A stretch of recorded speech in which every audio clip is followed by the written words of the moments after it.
Oi.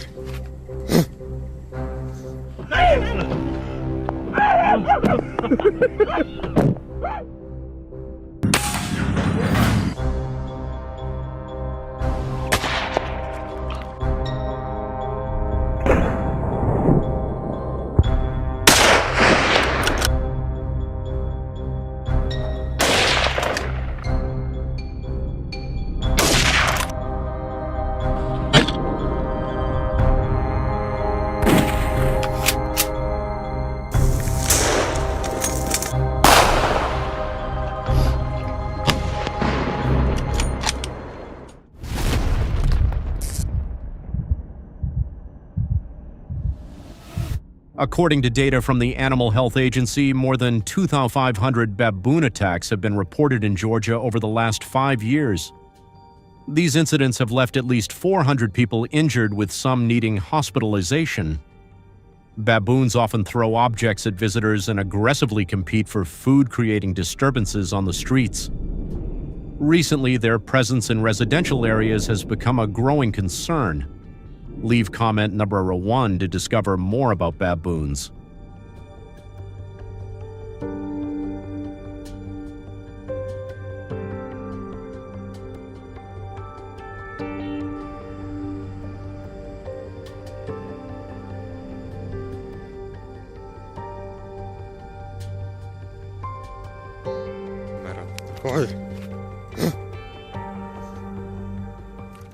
In response to the damage caused, hunting and trapping are often considered the first solutions.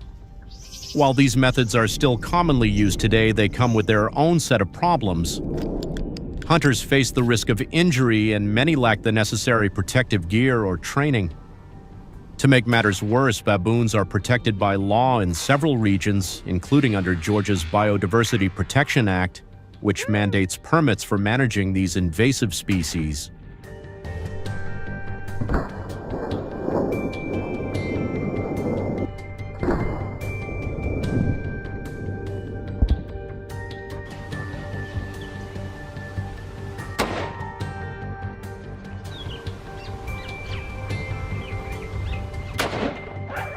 The main reason for this issue is the loss of baboons' natural habitat. Deforestation and human expansion into forested areas have pushed baboons to search for new food sources and places to live. To tackle this problem, Georgia authorities have introduced a controversial solution: controlled hunting, starting in 2023.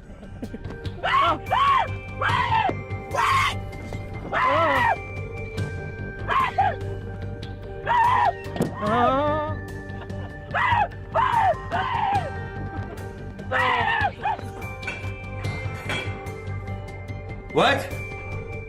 However, participation is not open to everyone. Hunters must be 18 or older, possess a valid city hunting permit, and hold a firearms certificate. This activity is restricted to specific suburban and rural areas. Low-recoil rifles are the preferred weapons, and hunting juvenile or pregnant baboons is strictly forbidden to ensure the species population continues to grow.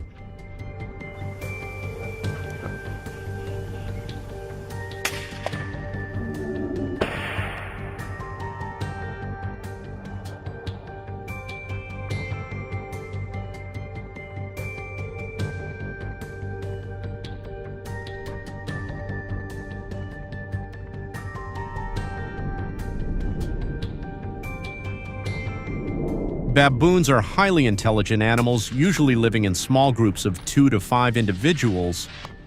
To hunt them successfully, hunters must possess camouflage skills, patience, and sharp observation.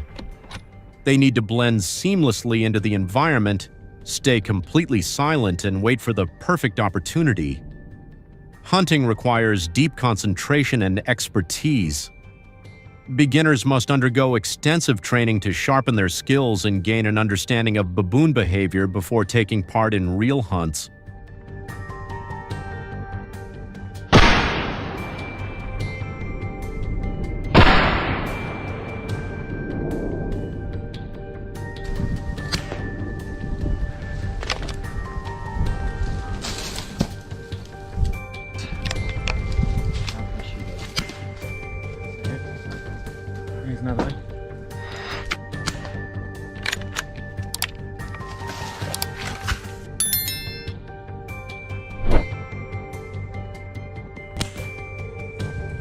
Yeah?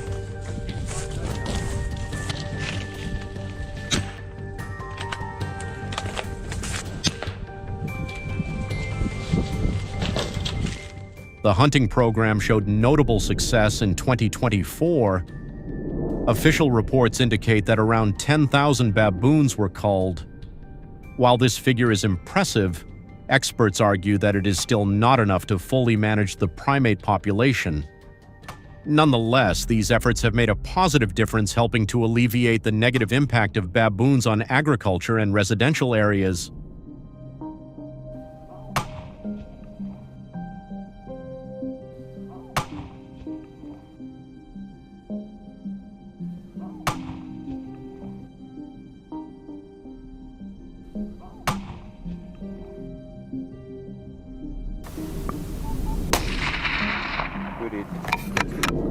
The Georgia Center for Disease Control estimates that the hunting program has led to a 35% reduction in the baboon population from 2022 to 2025.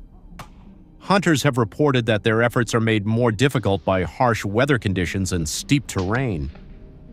Do you enjoy hunting baboons with a firearm? If yes, leave comment. Number 2. If no, leave comment.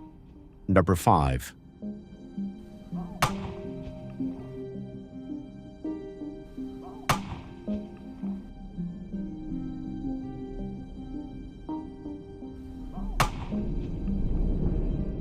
Weather temperatures can soar to 97 degrees C, making the conditions tough for hunters.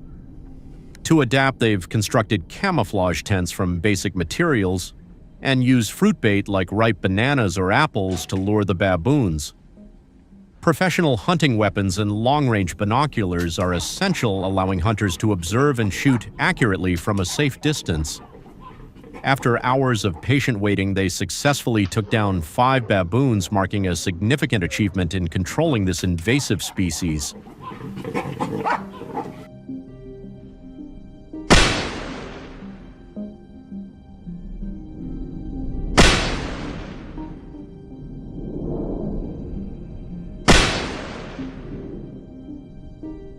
Hunters wear dark camouflage clothing to approach their prey quietly and remain undetected. They typically target baboons from a distance of 50 to 100 feet. This range allows hunters to aim and shoot accurately while staying at a safe distance, making it harder for the prey to spot them. The Hunting Regulatory Agency provides the firearms, ensuring that hunters have the appropriate weapons to carry out their tasks effectively and safely.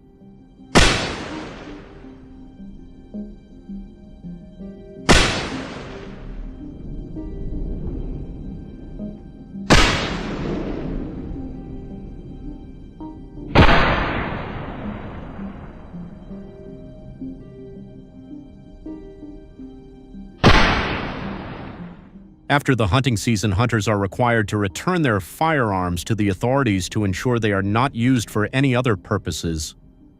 The hunting season runs from September to January and is carefully regulated to maintain ecological balance. Each hunter must register and obtain a hunting permit in advance, which involves reporting the number of baboons hunted. This allows authorities to monitor the program's effectiveness and assess its impact.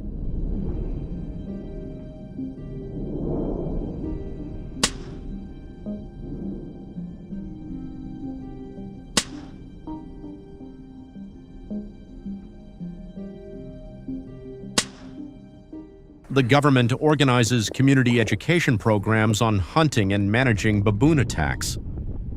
Georgia offers these courses twice a year in early spring and early fall to give people ample time to prepare and gain knowledge before the hunting season begins. The courses generally consist of both theoretical and practical sessions, providing participants with an understanding of regulations, safety techniques, and effective methods for handling unexpected encounters with baboons.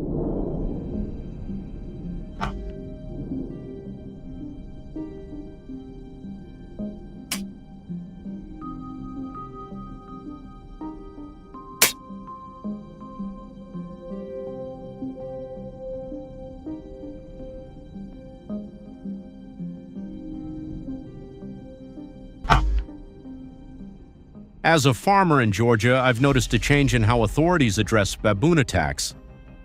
Around 2021, we moved away from dangerous hunting methods and embraced more modern solutions. These bamboo and steel platforms, which cost between $1,500 and $800, allow hunters to monitor and deter baboons effectively. This approach has significantly reduced the need for costly and risky hunting expeditions.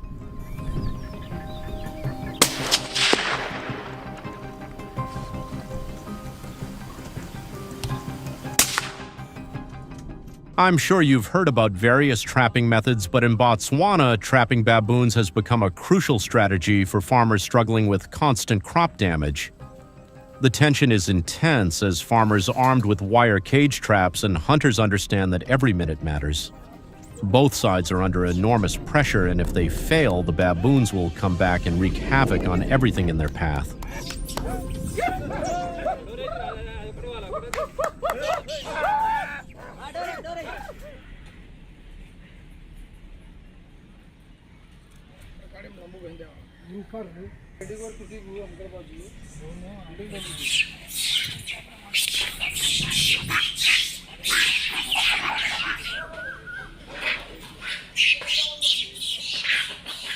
The most heated debate surrounding these traps revolves around where they should be placed.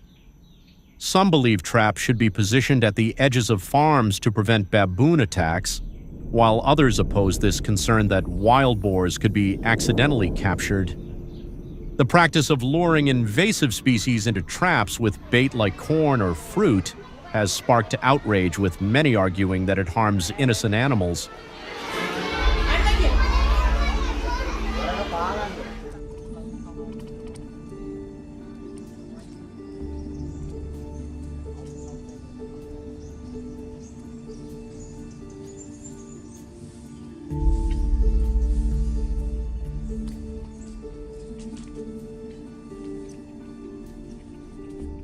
But that's not the whole picture. Amid these debates, it's important to note that hunting baboons or setting traps without a permit is illegal and carries severe penalties, including fines of up to $200 or up to 7 years in prison. Furthermore, the law strictly prohibits hunting baboons in unauthorized areas, ensuring that all hunting activities are regulated and controlled.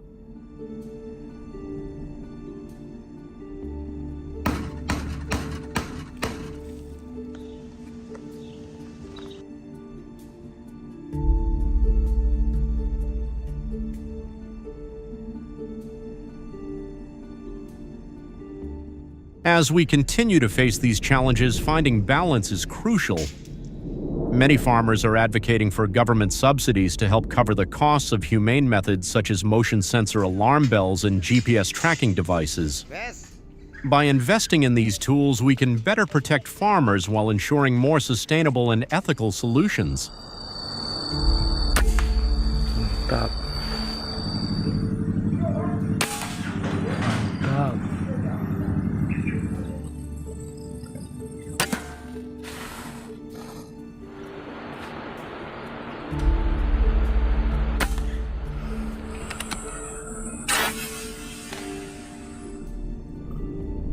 Extreme baboon hunting is sure to spark controversy, particularly from animal rights groups who question why Georgia doesn't pursue more humane alternatives. However, in practice, humane methods like contraception, relocation, or hunting bans face significant hurdles in reducing attacks and controlling baboon population growth. These strategies are often expensive, resource-heavy, and slow to produce results. Thank you for watching this video until the end. Please support our channel by liking and subscribing. Goodbye, and we'll see you in the next video.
Statistics reveal that wild animals cause about $80 million in damage to agriculture every year, severely impacting crops and livestock. That's why hunters like us receive support from local authorities. It's an essential control measure. This isn't just a hunt. It's part of an ongoing effort to restore nature's balance and protect people's livelihoods. Drop a comment below to learn more about how we tackle these invasive species.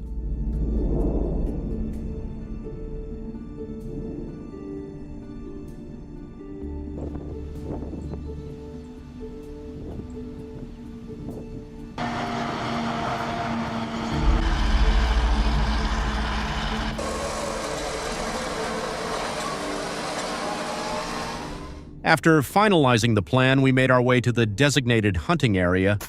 As we moved into position, the hunting dogs were released quickly, sniffing and tracking the prey's trail. Within minutes, the dogs locked onto a target. Suddenly, a massive wild boar came charging at us. I pulled the trigger, but one shot wasn't enough to bring it down. It kept coming, with the dogs barking like mad. Holy crap, that was intense. Thanks for sharing.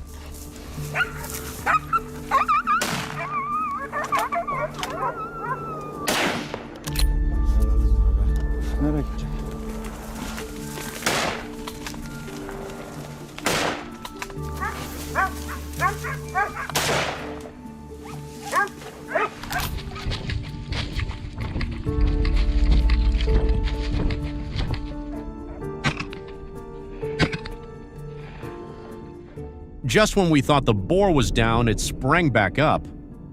Luckily, we managed to finish it off with another shot. The danger passed, but our hearts were still racing. In that wild moment, it wasn't just me. My team spotted another prime target, a herd of wild boars climbing the hillside. They were wandering completely unaware of the danger. A shot rang out and the lead boar dropped in a spin. While the others froze on high alert, my buddy took down another. The rest bolted in a panic. Man, what a rush. Thanks for the epic story. Wow, biting.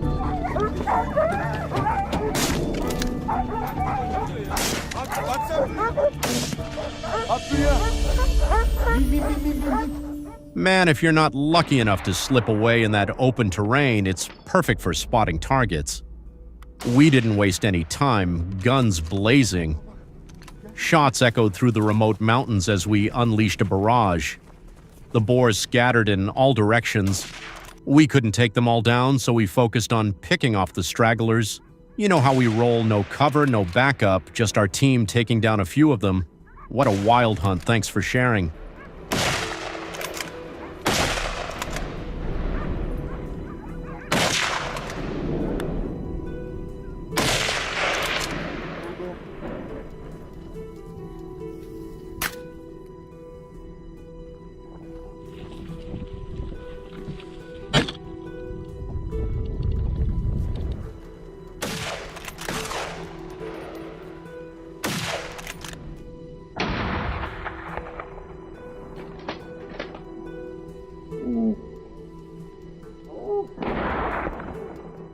Our loyal hunting dogs led us right to another target, their fierce barks pushing me to charge in and face the boar.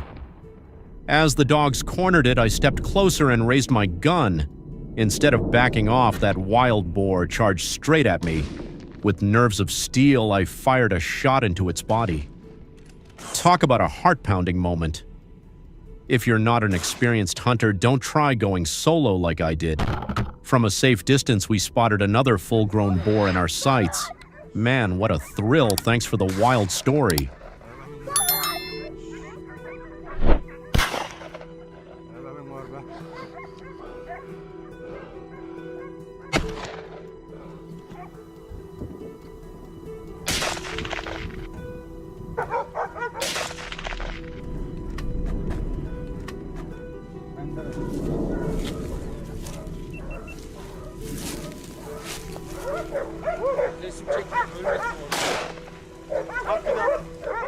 With skills honed over time, taking it down wasn't too tough. I aimed steady, squeezed the trigger, and nailed the boar, sending it tumbling down the hillside. No time to rest, we pressed on. The next target was closing in. There it was. No time to think, I fired off a few quick shots. The boar veered and kept running, but luckily for us, my teammate dropped it just in time. What a rush. Thanks for the awesome update.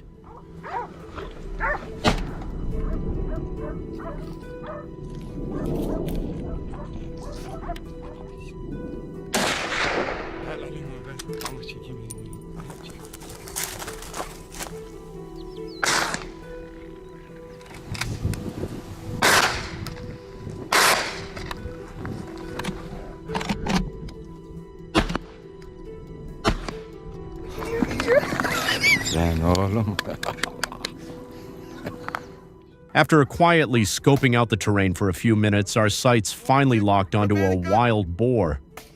It was strolling along, completely unaware that it was in our crosshairs. The distance wasn't perfect, but I took a shot at the long range. Gun ready, I waited for the right moment. The shot echoed the bullet hit and the boar stumbled, rolling down the slope. But it wasn't down for good despite the hit that hefty beast tried to get back up. I fired one final shot to make sure it couldn't fight back or pose a threat. Man, what a tense moment. Thanks for the gripping tale.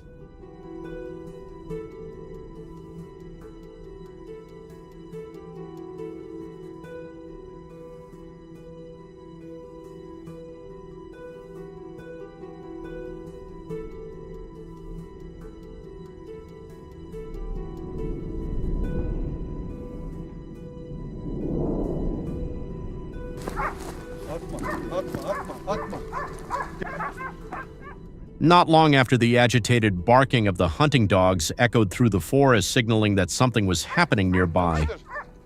The sound came from a dense thicket ahead. I cautiously moved forward and raised my rifle. A clean, decisive shot brought the beast down instantly. The hunt was growing more intense. As we crossed another ridge, we encountered a herd of massive wild boars. Their size alone was enough to thrill any hunter.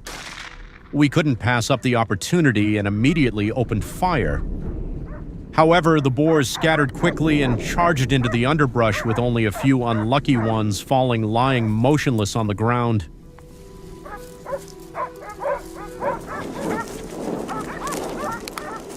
Oh!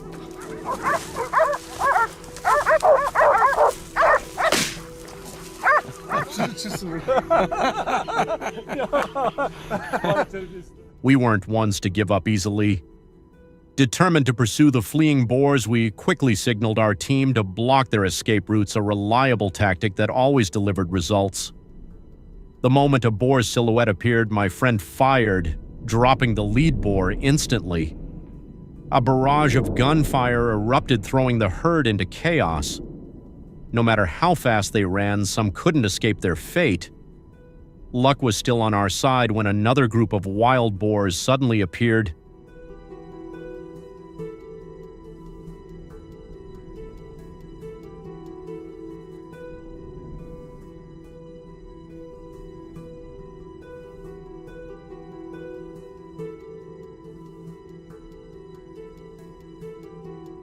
Unwilling to be outdone, we reloaded and fired relentlessly, but these cunning creatures were incredibly agile, weaving through the underbrush with impressive speed and disappearing in the blink of an eye. All that remained was the echo of gunfire and a fleeting scent in the air. The wild boar population here seemed vast, nearly impossible to count. They moved in large herds with astonishing speed. Despite our best efforts and continuous shooting, the number we managed to take down was just a small fraction of their overwhelming and ever-growing population.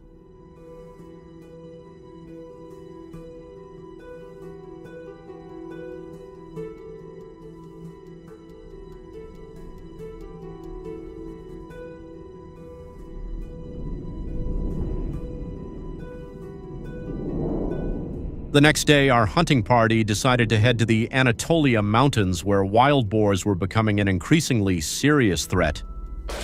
Guided by our tracking app, we swiftly moved toward a boar on the move, preparing to cut off its path. Sure enough, it appeared right on cue.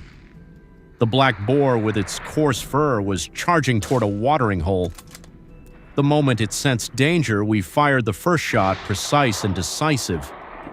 In an instant, the boar collapsed motionless on the ground, a swift and convincing victory.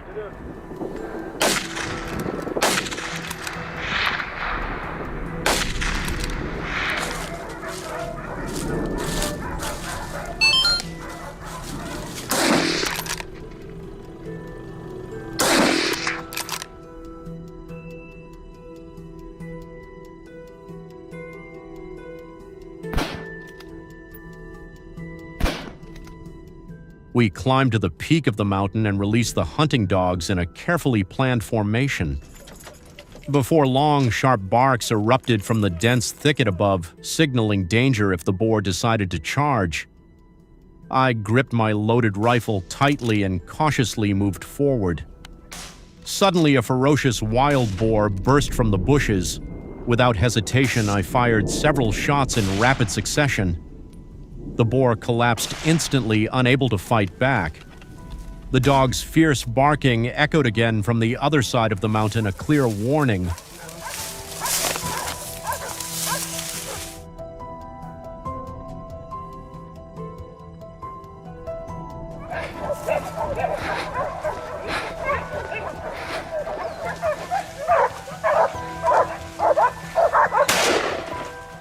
My two teammates pushed through the dense foliage, steadily closing the distance to the prey. When Chad reached a good position, he crouched into a shooting stance. Unpredictable and dangerous situations are an unavoidable part of the hunting journey, requiring hunters to remain alert and composed in order to take down the target decisively. We didn't just focus on tracking in one spot, but kept moving, searching for more potential targets. Then the hunting dogs barked again. It seemed they were driving the prey toward us. We paused and carefully observed, waiting for the right moment.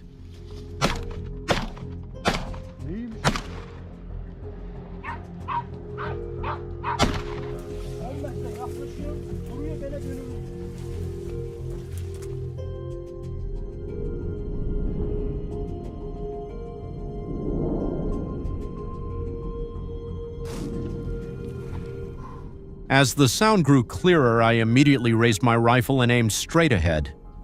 There it was, a wild boar charging toward us, pursued by the pack of dogs. No time to hesitate. Fire, a single shot hit its weak spot, dropping the boar instantly. The seamless coordination among our team members was crucial in allowing us to quickly spot and take down targets effectively in every hunt. I'll get back to you guys soon. With sharp reflexes and professional skill, Chad cleanly felled the boar, boosting the entire team's morale.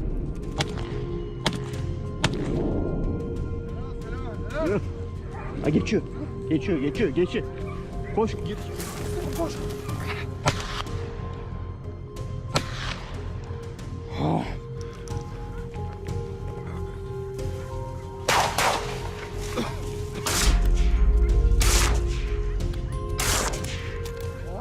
For experienced hunters like us, spotting wild boars isn't just about sounds or obvious tracks. Sometimes it's the scent. Once I pinpointed the location, I fired quickly. The boar was hit and staggered, but the first shot wasn't enough to finish it. Only after a few more shots did the beast finally collapse completely. Do you think this hunt was effective? If yes, leave a comment with the number 2. If not, leave the number 5.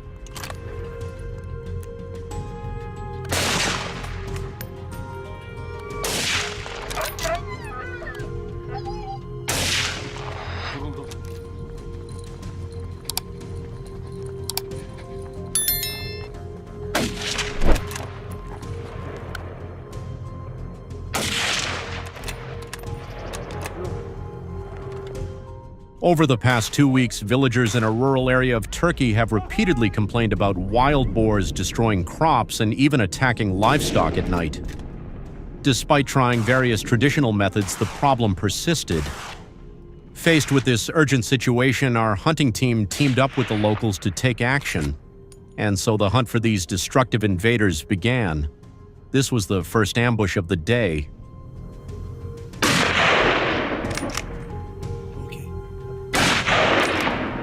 Good shot.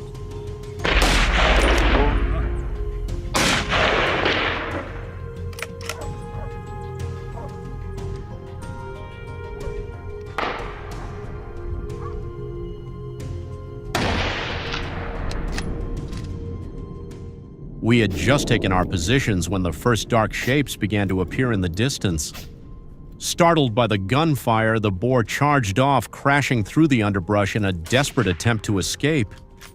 After a few more shots, it finally collapsed on the forest floor, and I couldn't help but celebrate the moment. Following that first success, we quickly repositioned, constantly adjusting our scopes as the herd moved unpredictably through the rugged terrain. The initial shots were fired from a considerable distance, a real challenge. But thanks to intense focus and precise shooting, we took down several targets in the blink of an eye.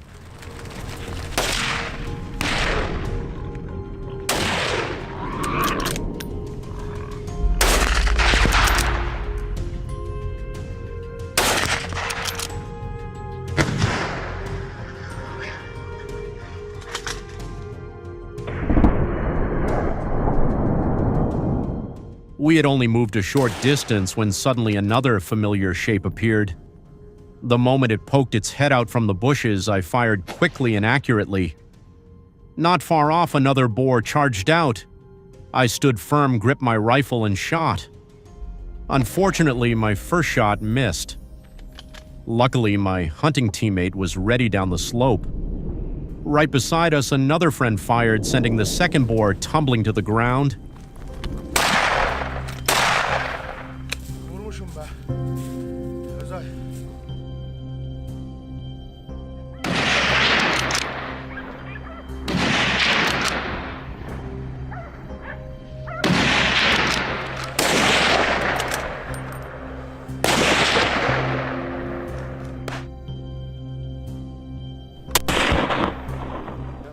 The loud barking of the hunting dogs led us to another boar trying to escape, but this one wasn't going down easily. It darted through narrow gaps and dense foliage. Our team fired, but the boar kept slipping away through the underbrush, leaving us with a mix of frustration and regret. We pressed on through the rugged stone paths, heading toward the mountain's peak, scanning the landscape ahead. Soon we spotted a herd of wild boars charging down the slope. Determined not to let them get away, we quickly spread out and blocked their main escape routes.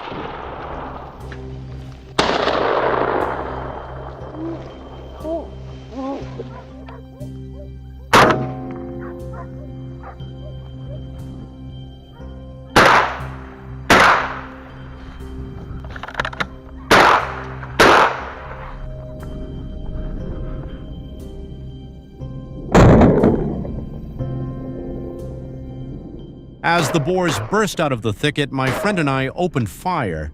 Even though they were running like crazy, 2 of them went down almost immediately. We were sure there were more wild boars hiding nearby. The team kept searching. All of a sudden, with the dogs hot on its heels, a huge boar charged out of the brush, catching everyone off guard. This wasn't your average target. It was strong, quick, and surprisingly agile. A hail of bullets finally took it down deep in the forest, ending an incredibly intense encounter.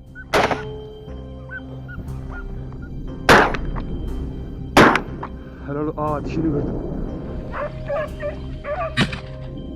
Genç, tamamdır. İşte bu!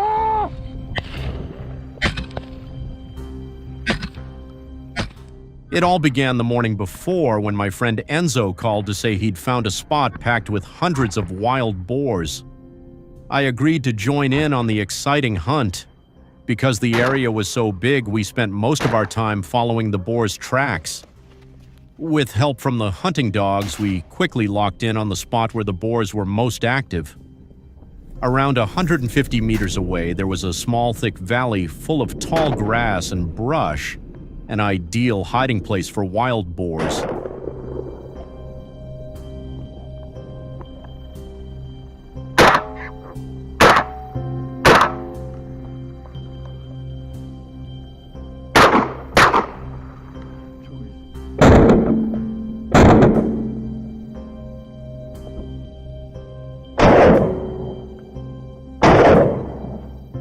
Of all the exciting wild boar hunts we've had, this one will probably stand out the most.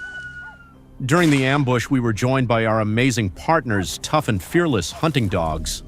They were crucial in wearing the boars down by chasing them non-stop. Once the prey was tired out, we made our move. With rifles ready and the boar exhausted, I took the shot. A big wild boar dropped.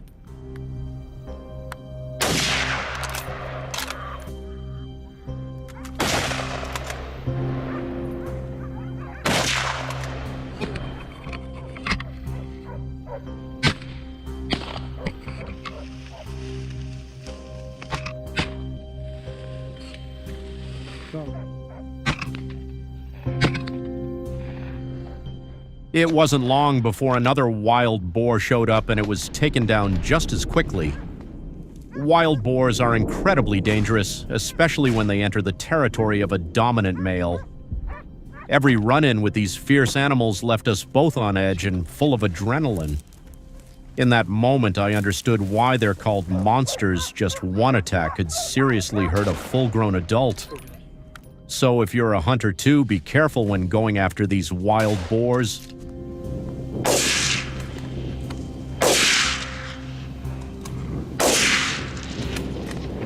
Çok uzak.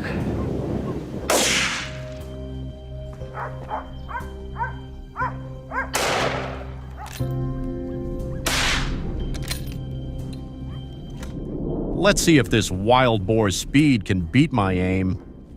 With one shot, the boar dropped.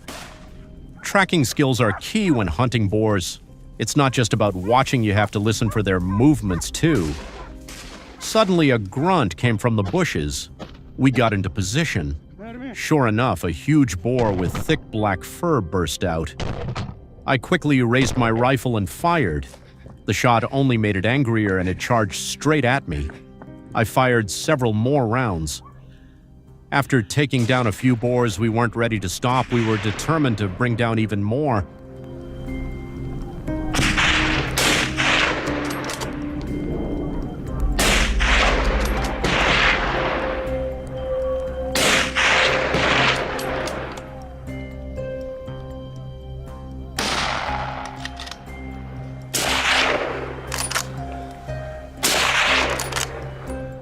Let's see if this wild boar's speed can beat my aim. With one shot, the boar dropped. Tracking skills are key when hunting boars. It's not just about watching, you have to listen for their movements too. Suddenly, a grunt came from the bushes. We got into position. Sure enough, a huge boar with thick black fur burst out. I quickly raised my rifle and fired. The shot only made it angrier and it charged straight at me. I fired several more rounds. After taking down a few boars, we weren't ready to stop. We were determined to bring down even more.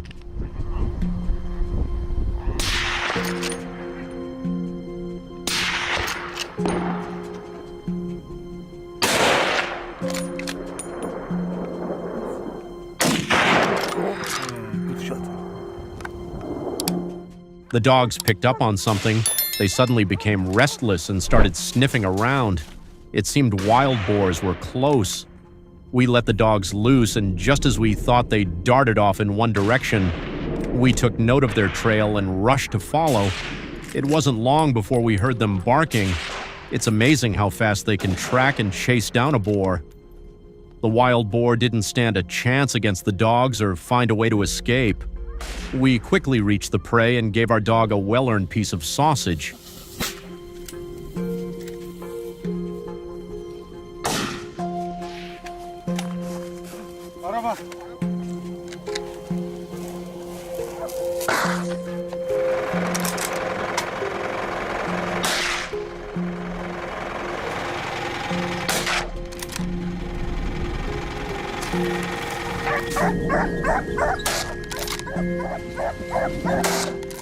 You can use hunting dogs on any hunt, and they're not just limited to the mountains. They work great in rivers, streams, and swamps too.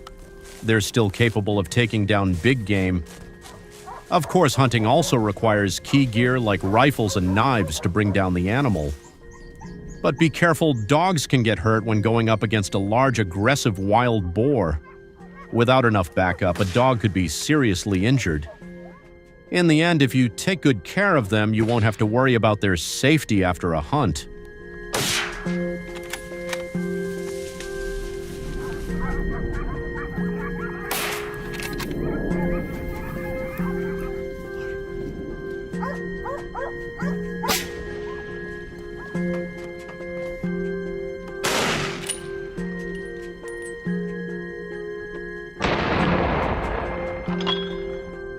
The next morning, as the wild boars came out of hiding to forage, we were ready to cut them off. The truck raced across wide fields, the road ahead turning into narrow dirt paths, lined with twisted, dry trees glowing in the early light. Without wasting a second, we scanned the area. Then at the edge of the field, a herd of wild boars showed up. Their filthy, bristly coats were not only ugly, but also a possible source of disease.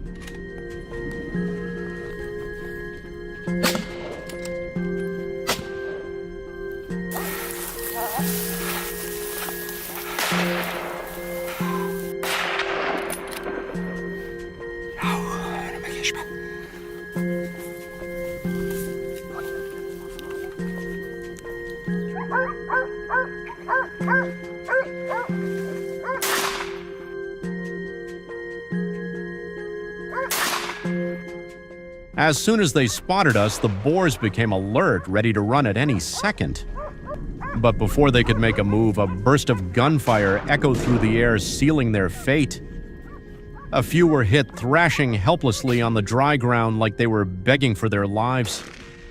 Some tried to escape into the forest, but we didn't let a single one get away. We climbed higher, making our way over sharp, jagged rocks. Dry leaves crunched under our boots with every step. The silence was almost suffocating, broken only by our heavy breathing and the soft rustle of wind through the trees. Fatigue started to set in our legs, growing heavier as we pushed up the slope.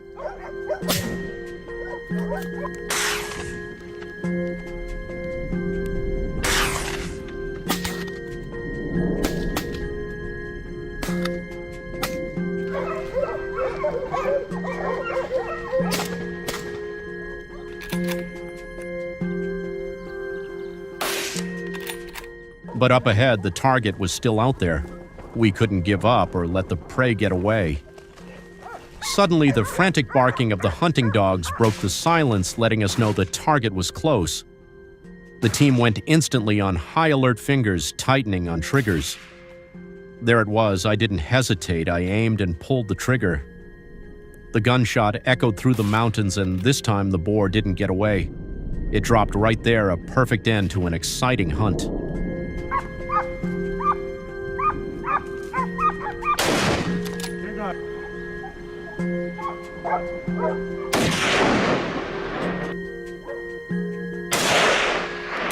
Gördün mü Müslüm abi nasıl vuruluyor?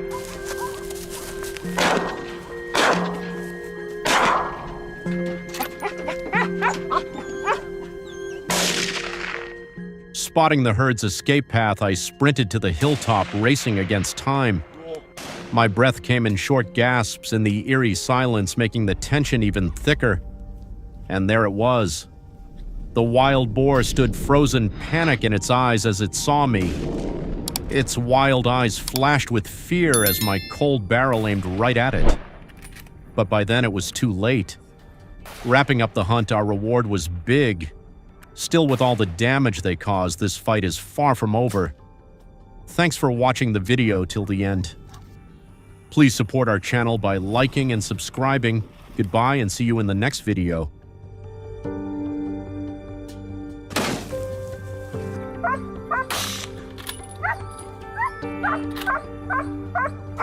Çıktı.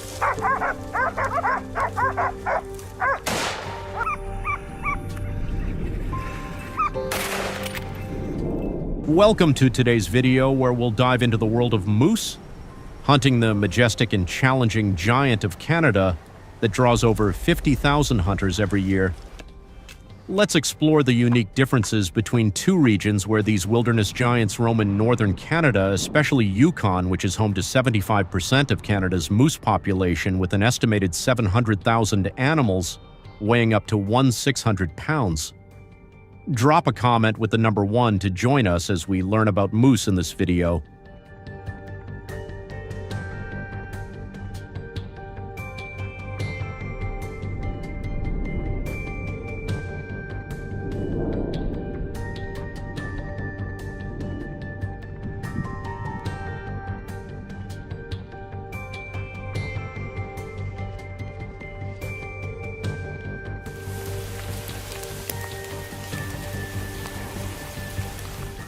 The massive size and feeding habits of moose cause serious damage, destroying crops and leading to dangerous traffic accidents.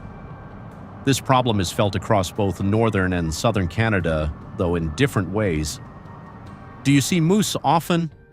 Moose hunting in northern Canada is a long-standing and iconic tradition, especially in places like British Columbia and Yukon. Every year, British Columbia issues over 2,500 moose hunting permits with a success rate of up to 85%. Yukon leads the way in moose hunting with about 7,000 moose harvested each year.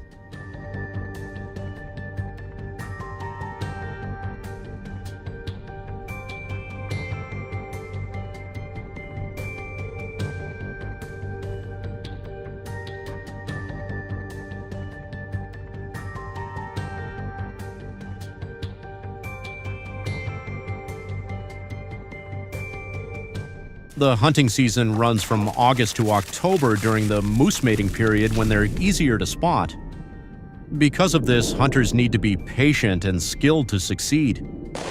To take down these massive animals, hunters use powerful weapons like large caliber rifles, which are used in about 65% of hunts. These rifles not only make hunting more effective, but also help keep everyone safe throughout the process.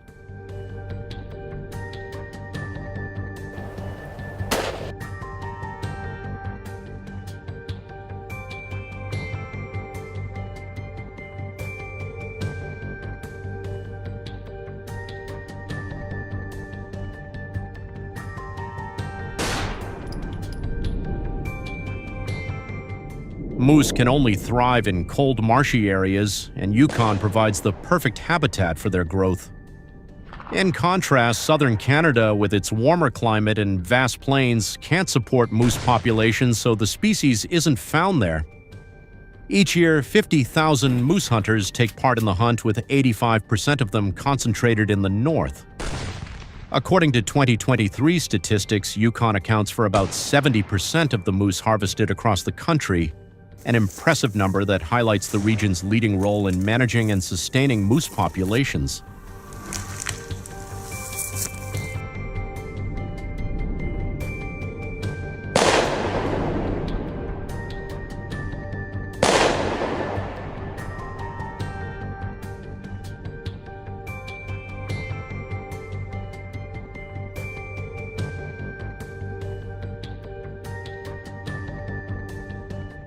When hunting, moose hunters begin by scouting the area, looking for signs like tracks or droppings.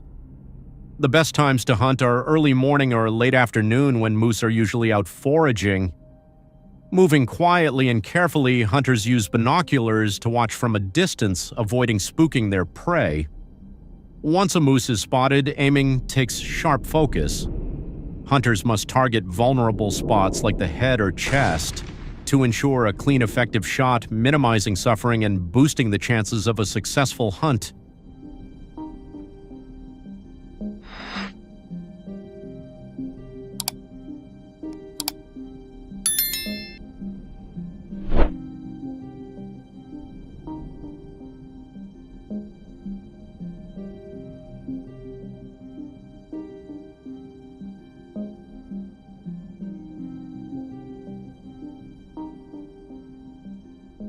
Even though moose aren't found in southern Canada, people there show a strong interest in the species through popular wildlife TV shows.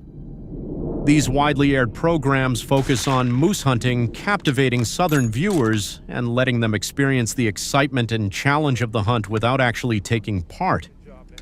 Do you enjoy hunting moose with a rifle? If yes, drop a comment with the number 2. If not, leave a 5.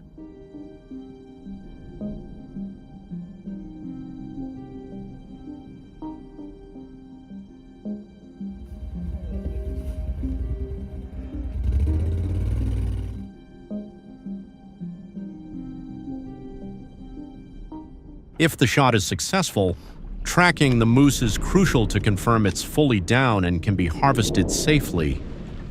This step requires skill and shows the hunter's responsibility in managing moose populations, helping maintain ecological balance in the region. Moose hunting isn't just a recreational activity, it demands strict follow-through on conservation rules to prevent overharvesting, which could cause a serious drop in wild moose numbers.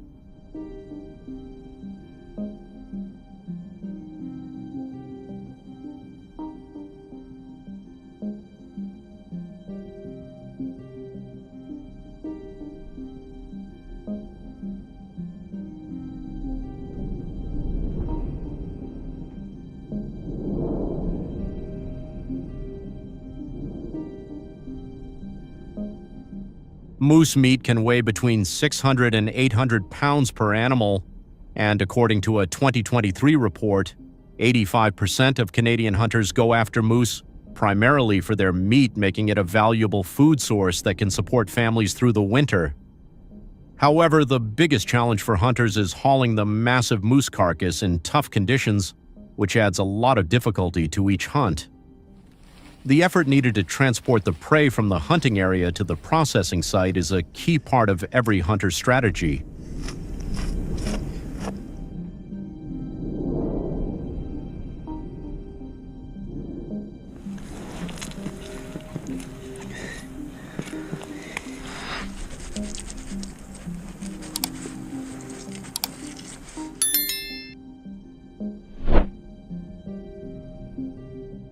If you're dealing with moose-related problems in your area, drop a comment and share your experiences with us.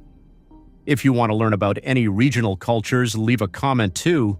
Don't forget to like this video and subscribe to the channel for more great content on hunting and managing invasive species.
Under the scorching African sun where temperatures push every limit, The savanna's creatures relentlessly fight for survival.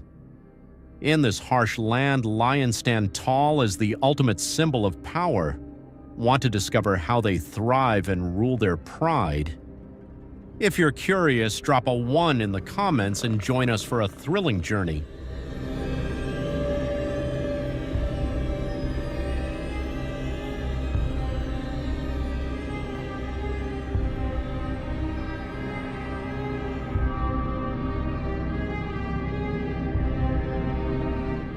Each member of the lion pride plays a vital role, tightly bonded to ensure the survival of the group. Lionesses with their fierce protective instincts not only hunt, but also nurture and shield the cubs, always vigilant against threats. The dominant male exuding authority governs a vast territory ready to fight to safeguard his family and precious resources. In the perilous wilderness, lionesses often lead their cubs, quietly seeking new lands to secure safety and survival.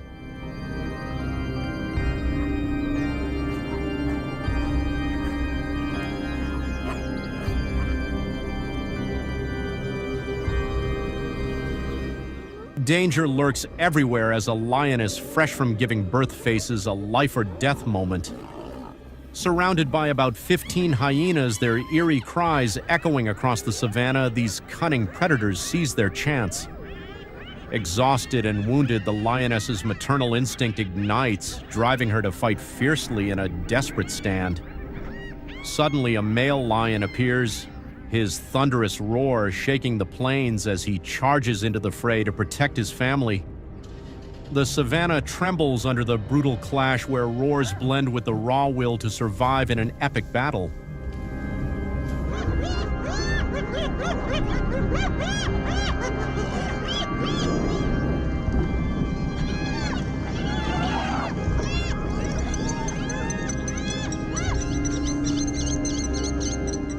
In the harsh dry season when food is scarce, weakened lion prides are forced to lead their groups through perilous journeys in search of new lands to survive.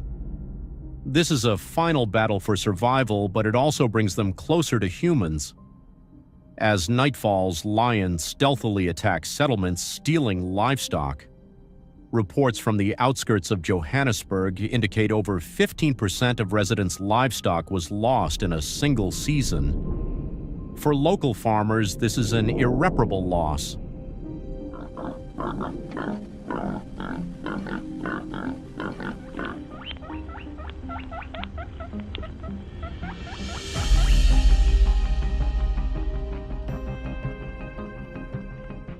In some African regions, lion attacks on settlements have become an urgent issue demanding immediate solutions. To protect residents, governments have deployed sturdy modern fences. Made from weather-resistant materials, these fences are not only durable but also low maintenance, providing long-term safety and restoring confidence in communities.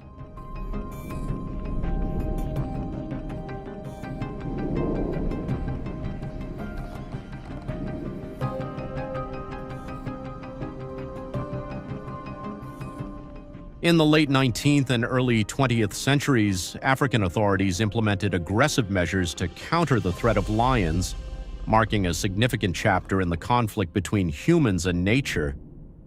Beyond protective fences around settlements, governments authorized controlled hunting with specialized weapons. This direct strategy aimed to manage lion populations, ensuring community safety amid unprecedented tensions.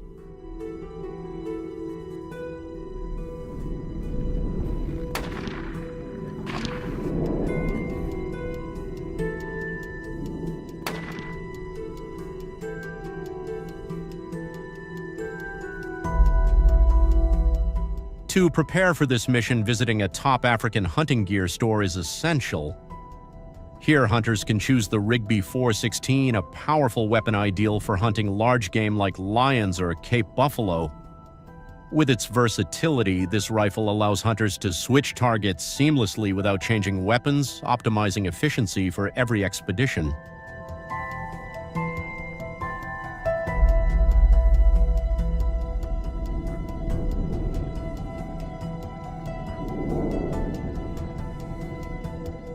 Each year, from hundreds of applicants, only about 80 hunters are selected through a rigorous process. They are trained not only in shooting skills, but also in tracking, understanding lion behavior, and applying ethical hunting methods, ensuring safety for communities and maintaining a balance between humans and nature.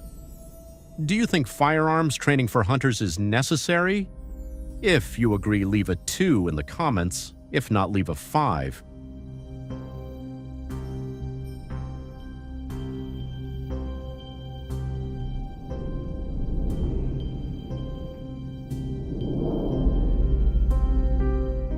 Everything is set, and the lion hunt in Botswana stands as a testament to meticulous preparation and teamwork.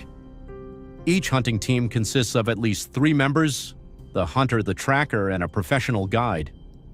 They set out before dawn as solo hunting is prohibited due to the high risks in the wild. Tension fills the air as the hunter checks the Rigby 416 and rehearses hunting tactics.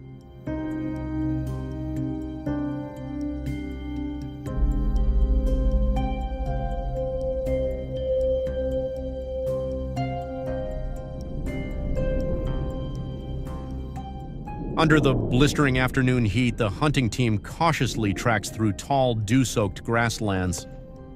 Tension mounts with every step as even the slightest sound could alert a lion. When the leader spots the lion at 60 yards, he holds his breath, gripping the rifle, tightly, fully aware that any mistake could provoke an attack with dire consequences.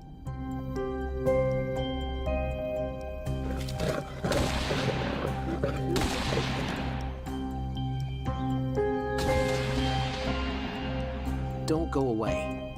Taking down a single lion can take hours, even an entire day, requiring absolute patience. To bring down 3 in one day demands flawless coordination, a sharp tracker spotting the faintest signs, an experienced guide anticipating the lion's behavior, and a hunter delivering a precise shot.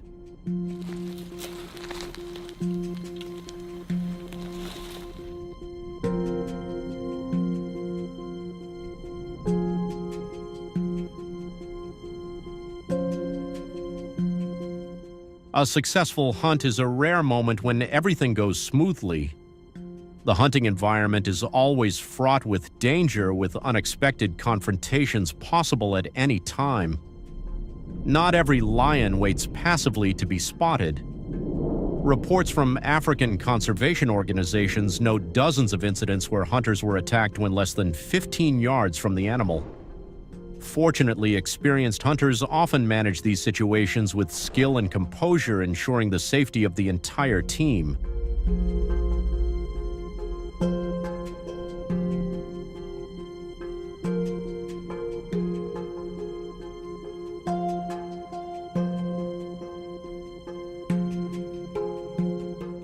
These measures have effectively controlled invasive species.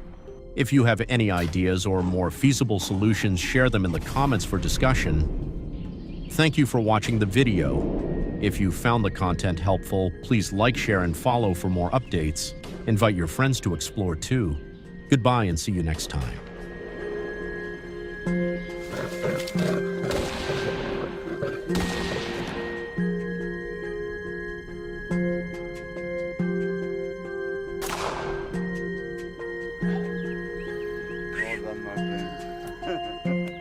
Beyond agricultural damage, wild boars impact natural ecosystems by rooting up soil, indirectly spreading diseases. They can also carry diseases that pose risks to wildlife. The economic and ecological impacts of wild boars in the U.S. are a concern for agriculture and environmental agencies. Drop comment number 1 to join the hunt.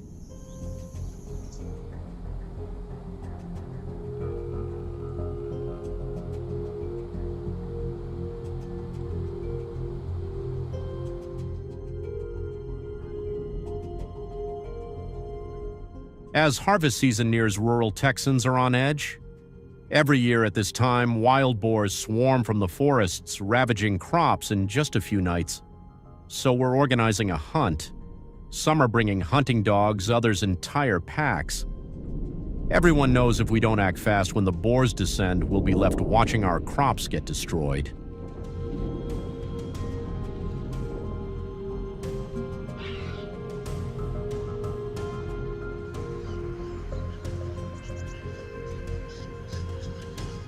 We gathered at the forest's edge. As soon as they were released, the hunting dogs bolted eagerly, tracking the scent, seeming even more impatient than us. When their barks echoed, we knew the prey had been spotted. Riley was assigned to hold position on a small slope where a herd of wild boars had been seen before. The dogs began driving the prey uphill. As the barking grew louder, a deafening gunshot rang out, striking the boar. The animal thrashed, refusing to yield, but its stubbornness only earned it 2 more shots, finally lying still on the hillside.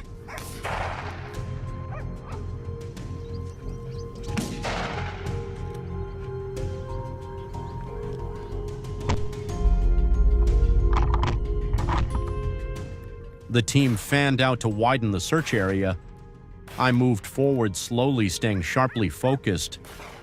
Suddenly, a wild boar appeared right in front of me, just 3 meters away.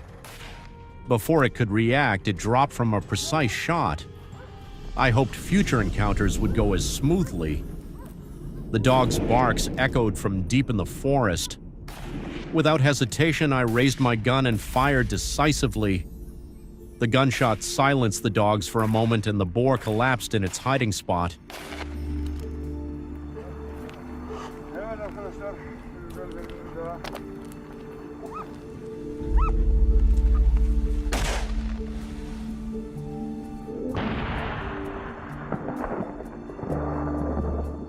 After hours of hunting, the dogs kept working tirelessly. Thanks to them, we quickly spotted another target and took it down with clean shots. Each successful hit brought relief, as every boar felled meant one less threat to the upcoming harvest. When the forest fell quiet, we used GPS to locate the dogs. They were gathered across the slope. As we arrived, a dark shadow suddenly appeared in our sights. A sharp shot rang out and the boar dropped on the spot. Golden moments last only seconds, so when you sense prey nearby, never take your finger off the trigger.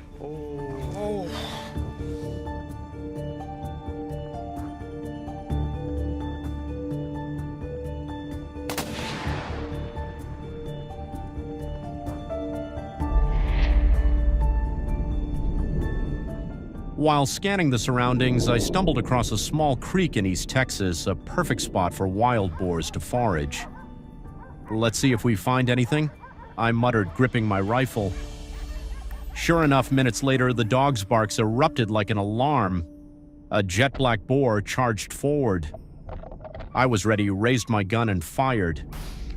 The shot echoed through the forest, ending a tense standoff. The hunt was over and we were exhausted, but at least the upcoming harvest would face one less threat.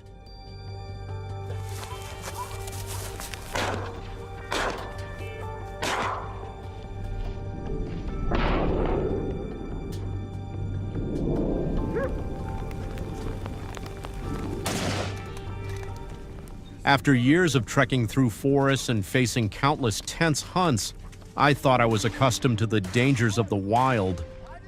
But with the wild boar population surging at an alarming rate in the South Carolina lowlands, we couldn't help but be concerned. These animals are growing increasingly aggressive, frequently destroying crops and threatening local livelihoods. Responding to the call from authorities, we set out once more with a shared mission to restore peace to this land.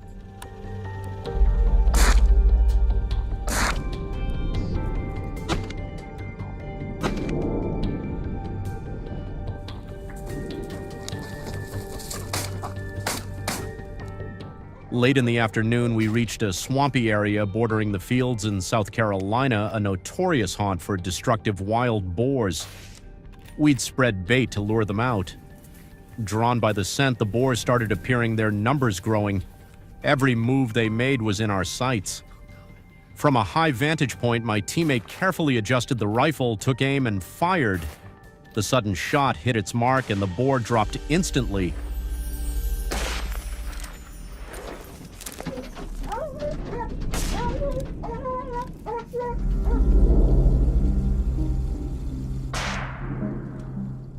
In a nearby hunting blind, Henry and I got ready, waiting patiently.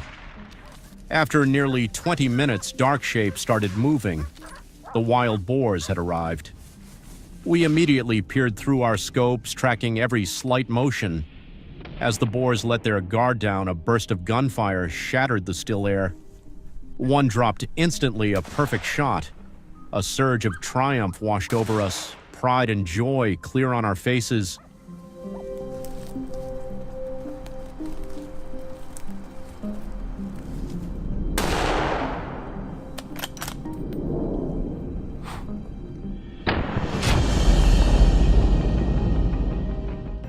As dusk settled, we were about to head back when we spotted another group of wild boars foraging in an open area in East Texas.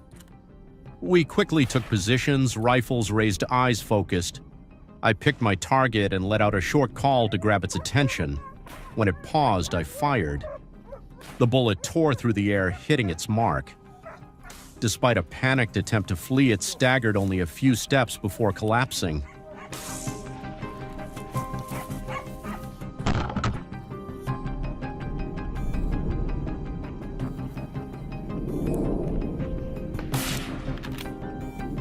We returned to the hunting grounds in Sam Houston National Forest as planned.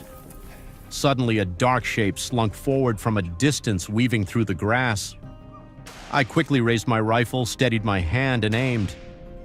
Despite the range, my shot was precise, dropping the wild boar instantly. Fresh from the success, we moved to a nearby clearing for another chance. And there they were, right in front of us. Seizing the moment, my teammate advanced carefully, stepping lightly to avoid noise. Then boom!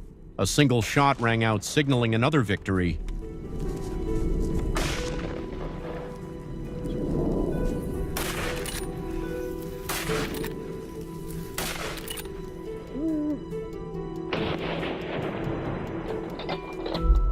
Deep tracks in the mud were unmistakably wild boar. They'd been foraging recently and hadn't gone far. As expected, one appeared lurking behind a tree in the Alabama forest, unaware of the danger. I got into position, calmly pulled the trigger, and it dropped instantly, likely never knowing what hit it.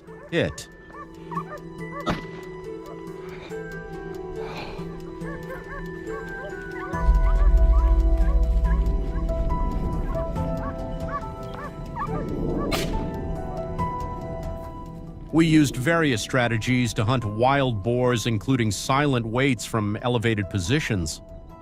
Bait placed under a tree in the South Carolina lowlands worked perfectly, luring a boar to feed. While it was engrossed, Kane, from his high perch, took a bold, precise shot. The boar squealed in pain, staggered a few steps, and collapsed. And with that, our adventure came to an end.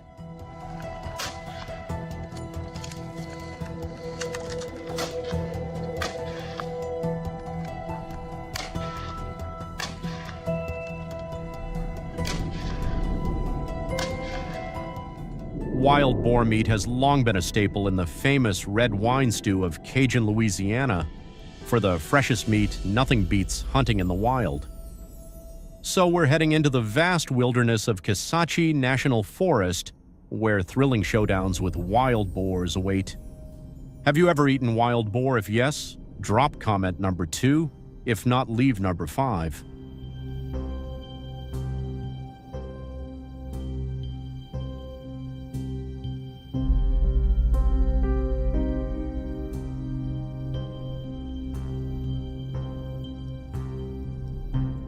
The morning in Kisatchie Forest was cloaked in a thin mist.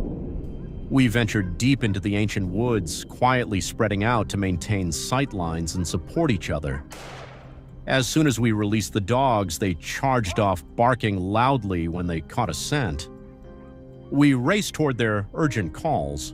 Shoot, a deafening blast echoed through the forest. The wild boar, hit by the bullet, collapsed onto the leaf-strewn ground.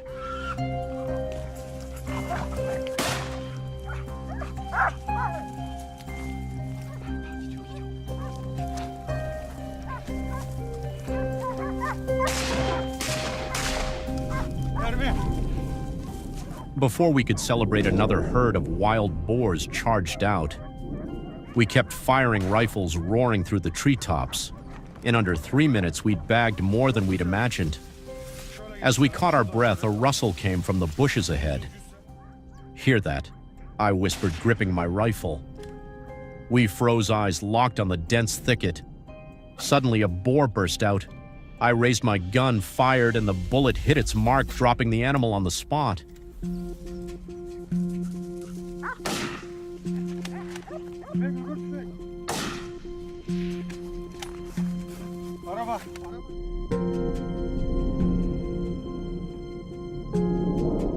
Each step on dry twigs snapped as if the forest was silently watching.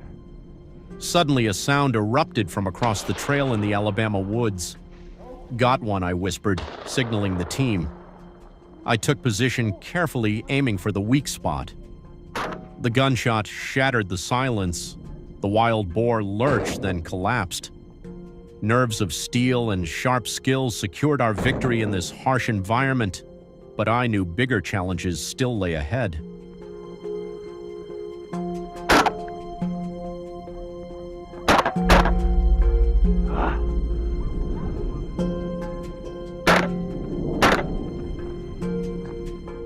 Past noon, we took a brief rest before pressing on. Here we can never let our guard down. Luckily, the hunting dogs stayed sharp. They quickly picked up a scent, flushing a wild boar from deep in the forest toward our position in Sam Houston National Forest.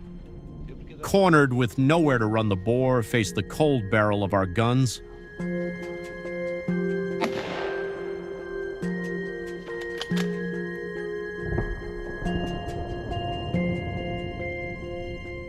We no longer moved as a large group, but split up, each holding an observation point. From the dense canopy in East Texas, I locked eyes on a target finger on the trigger.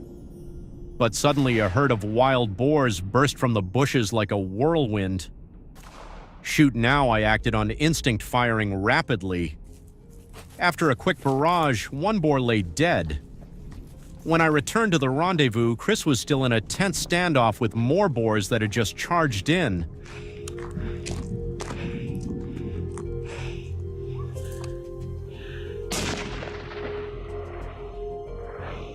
Hunting wild boars not only provides a natural source of protein, but also helps control their population and prevent crop destruction.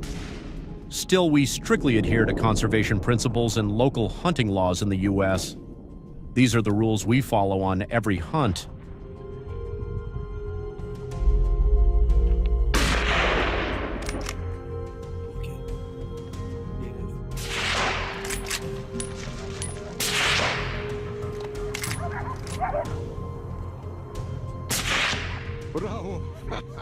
My God, what have the wild boars done? The scene before us in rural Georgia was a disaster. My team and I couldn't help but feel heartbroken and furious at the destruction they caused. We knew if we didn't act fast, the damage would only worsen. So the hunting team set out with a mission track down these destroyers, not just to protect the crops, but to restore peace for ourselves and the community.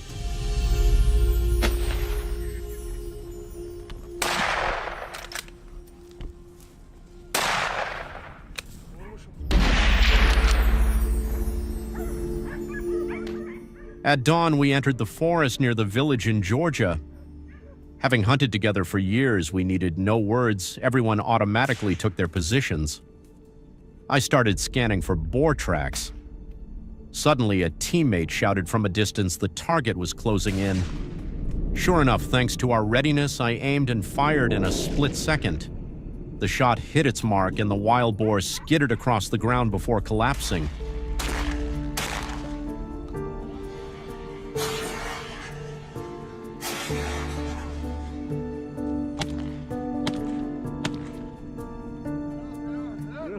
Before I could savor the victory, something felt off among the lush trees in the Alabama forest.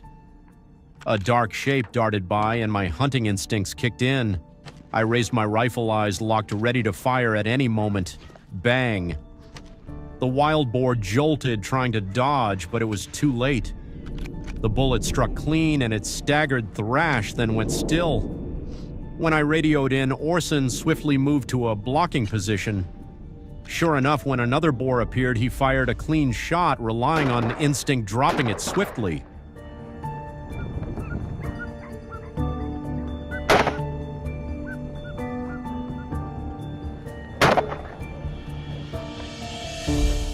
Knowing wild boars often move in packs, we were certain more were hiding nearby, so we began a careful sweep.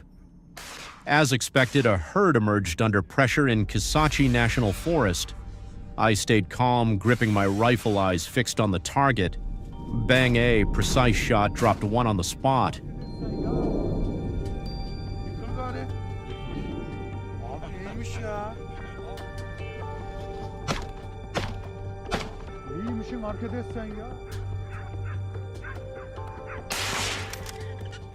After a 10-minute break, we pushed deeper into the South Carolina forest. The dense canopy formed a natural barrier hiding every movement, but nothing escaped our four-legged warriors. The hunting dogs quickly picked up a fresh trail. We took positions immediately, holding steady and aiming carefully. A gunshot rang out and another wild boar dropped not far away. The sound shook the area, sending the rest of the herd scattering in panic.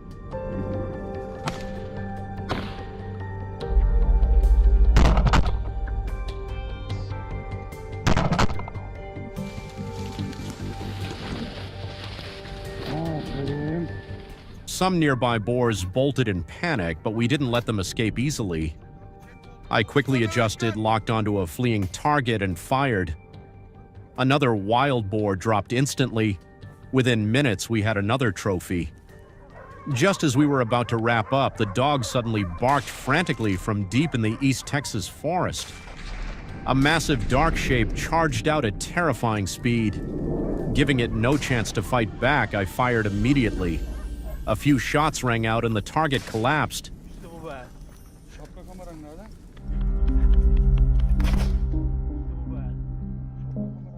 Wild boars are formidable creatures of nature, fierce, resilient, and remarkably adaptable to harsh environments.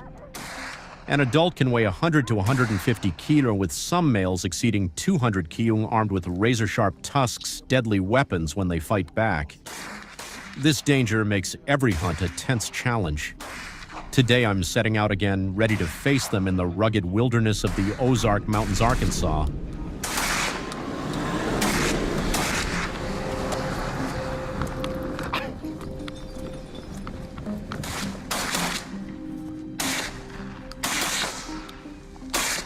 The Ozark Mountains, about 8 kilometers from Enoch's place, were chosen as the ideal starting point for the hunt. Upon arrival, everyone quickly took their positions. I double-checked my gear and waited patiently for the prey to appear. There it is. The grunts of wild boars echoed from multiple directions. Spotting one charging toward me, I swiftly raised my rifle, aimed, and fired. It wasn't large, but incredibly fast. My first few shots missed. Just as it was about to vanish into the brush, my final shot hit the mark, dropping it. The hunt had just begun, but the air was already thick with tension. It seems today will be a real test for the whole team.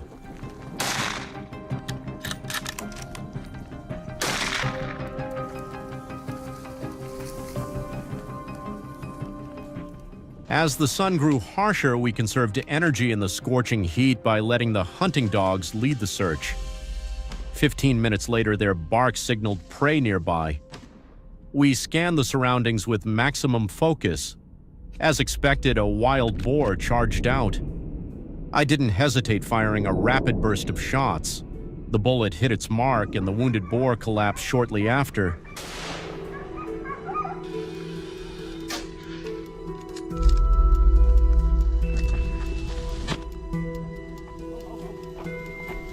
Following a narrow trail up the Ozark Mountains, we heard strange rustling from the bushes nearby. I signaled the team to halt, cautiously raising my rifle. "Shoot now," someone yelled. With a quick shot, the bullet hit its mark, and the wild boar dropped instantly. "Man, I can't believe I nailed that," I blurted out. To avoid alerting other boars, we stayed low, but the sweltering forest heat left us drenched in sweat, making the hunt even more exhausting.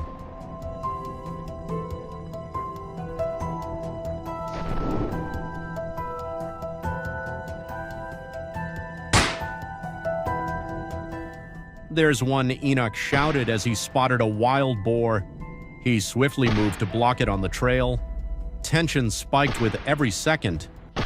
When the shot rang out, the boar staggered instantly. A lethal hit it didn't get far. While tracking a lone boar, I heard the dog's barks growing louder. On instinct, I raised my rifle. Bang! The boar charged out, catching me off guard, but quick reflexes let me drop it cleanly. It lay motionless on the ground, ending the thrilling chase.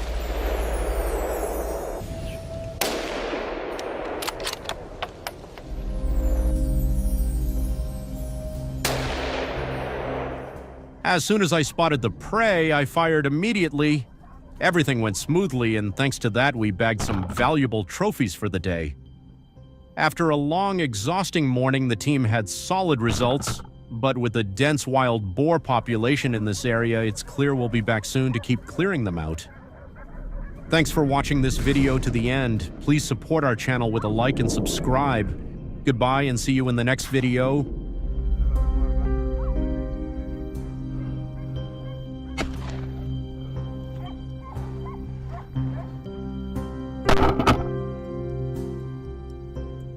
Hello, everyone. An elephant invasion is sweeping through African residential areas, causing massive economic damage estimated at $8 million annually. To tackle this threat, sustainable solutions must be implemented immediately to manage elephant populations and reduce conflicts between humans and these giant creatures. Drop comment number 1 to explore innovative methods in this battle to protect communities.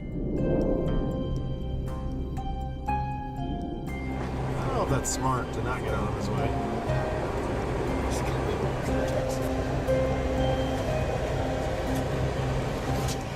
Let's revisit the striking footage captured on October 15, 2022, showing a herd of aggressive elephants attacking and causing chaos on highways. Weighing an average of 14,000 pounds, these massive elephants easily smashed through vehicles, destroyed infrastructure, and paralyzed traffic for hours. This scene not only caused significant material damage, but also left residents terrified by the sheer power of these animals.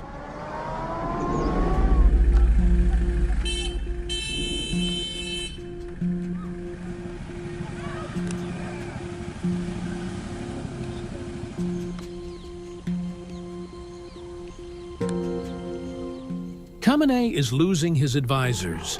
His grip on power is weakening, and the Iranian people, worn down by years of propaganda and economic hardship, are watching closely. His deepest fear isn't a missile strike. It's being caught on camera, pleading for mercy. We no longer moved as a large group, but split up, each holding an observation point. From the dense canopy in East Texas, I locked up.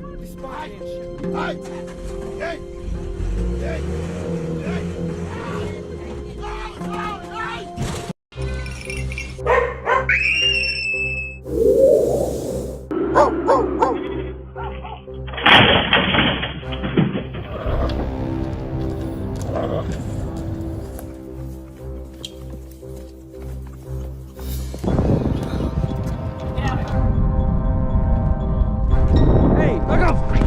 Back off! Go away!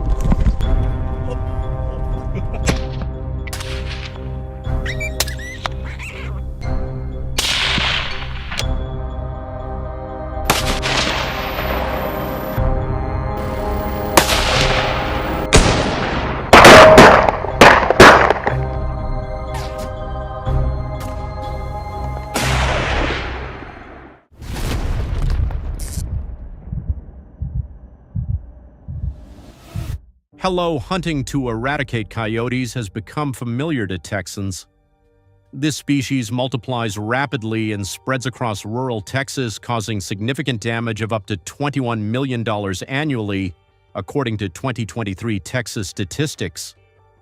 Over 40,000 sheep have fallen victim to coyote attacks, creating a serious problem for the livestock industry.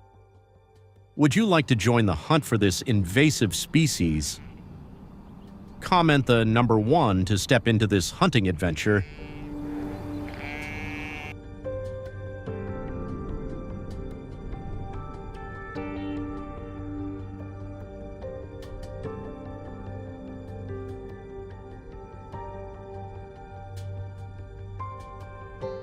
The situation has escalated as coyote attacks on livestock surge in Texas. The decline in natural food sources and the expansion of ranches into Texas wilderness have driven coyotes closer to residential areas. Texas farmers have spotted coyote tracks around barns, followed by large-scale livestock attacks.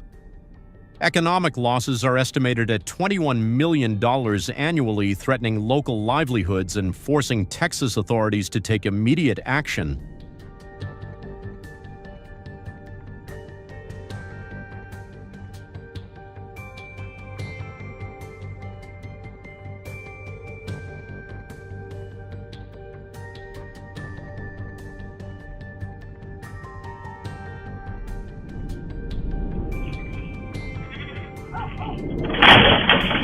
These attacks cause millions in damages annually in Texas, placing immense pressure on farmers and highlighting the need for effective management strategies.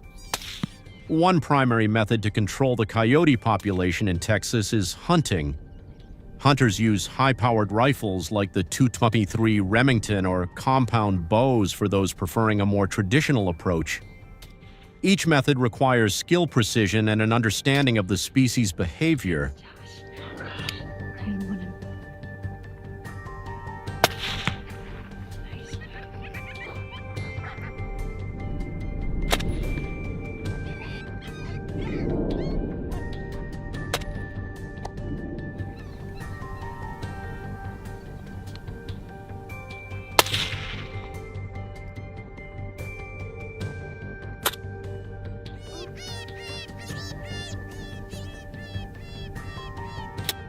To effectively manage coyotes in Texas, tools like thermal scopes and electronic collars that mimic prey sounds are used to locate and attract them.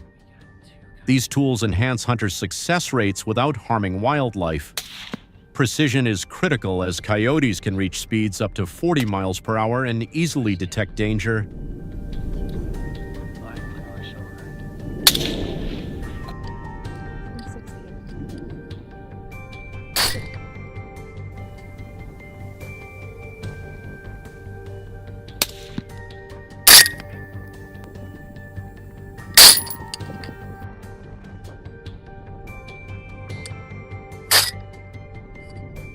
The keen sense of smell of hunting dogs is a key asset in tracking coyotes in Texas. Capable of detecting scents from a distance, they follow coyote trails across vast prairies, helping hunters pinpoint targets accurately. Additionally, they alert hunters to potential dangers, protecting them from threats posed by other wildlife, ensuring safety during these high-risk hunts.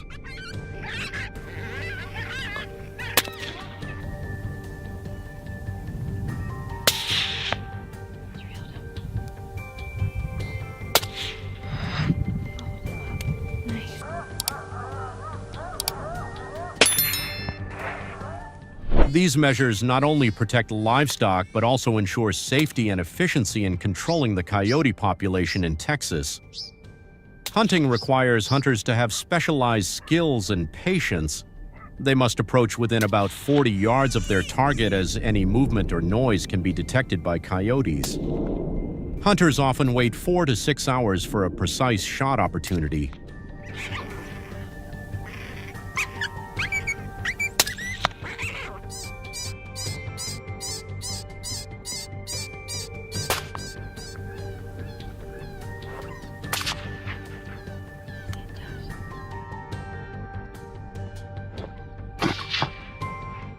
To participate in coyote hunting in Texas, hunters must meet age and licensing requirements.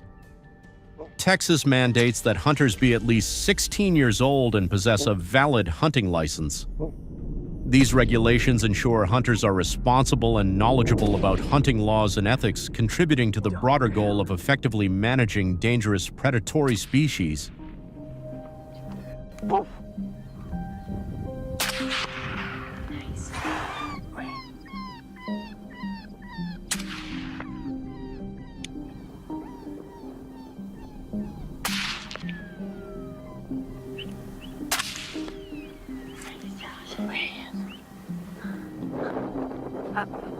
If you got a shot, shoot him. Coyotes in Texas are more active at night, making it an ideal time for hunting. Hunters use infrared scopes and red flashlights to navigate accurately in the dark. This adds challenges, requiring hunters to rely on sharp senses and assistive devices to track prey in the difficult conditions of nighttime.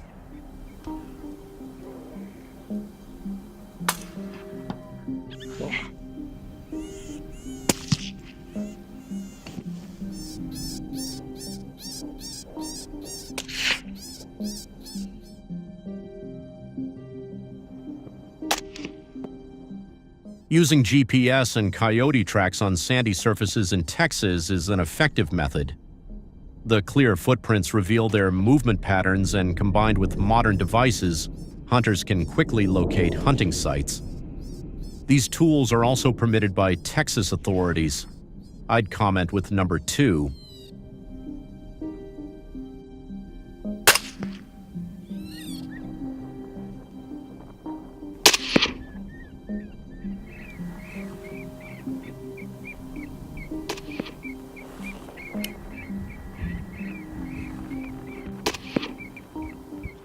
Hunting has reduced the coyote population in Texas over the years. Last year alone, over 600 coyotes were eliminated in Texas. These efforts have led to a 30% improvement in sheep protection. For better results, continued implementation of effective management strategies is needed, such as extending hunting seasons, enhancing tools and techniques, and increasing community education on coyote management.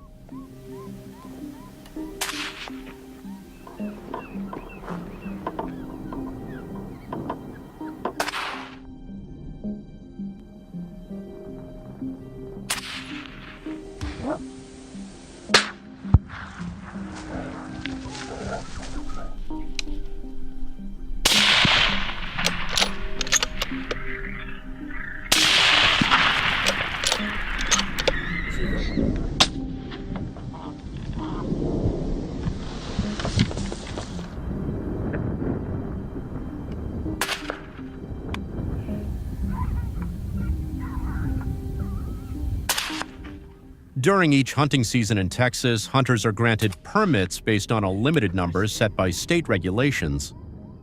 Texas caps the number of coyotes that can be hunted per season at 400. Exceeding this limit can result in fines from authorities, with penalties up to $10,000.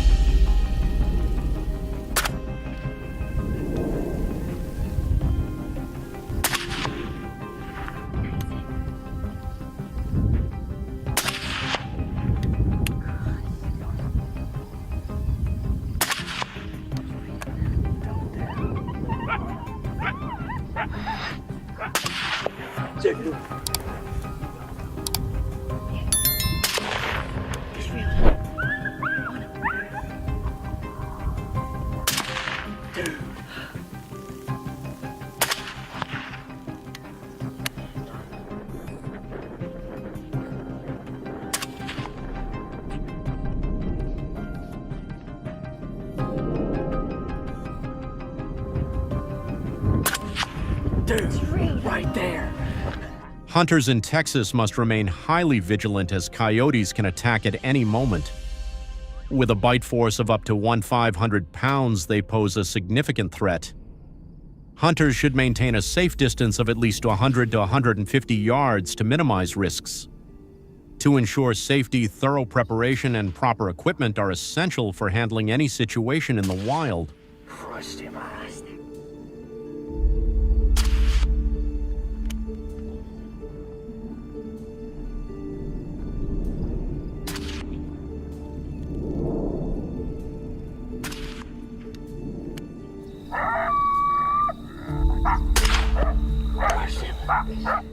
After hunters eliminate large numbers of coyotes in Texas, authorities often collect and analyze samples to study their health and nutrition.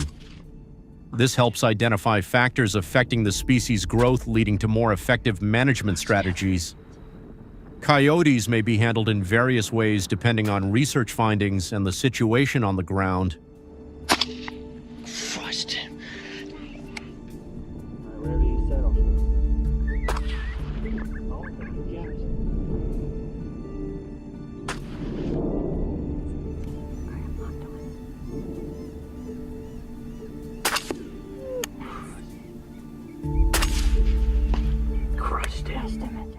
Are you curious about how Texas authorities use coyotes for any purpose? Keep watching the next part of the video to explore the details. Thank you for watching today's video. If you have any questions or want to learn more about related issues, please comment below the video. We look forward to hearing your thoughts. Don't forget to check out the next video to continue exploring and stay updated with more fascinating information. See you in the upcoming videos.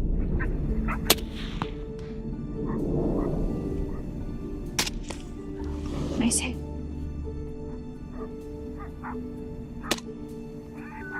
Chris.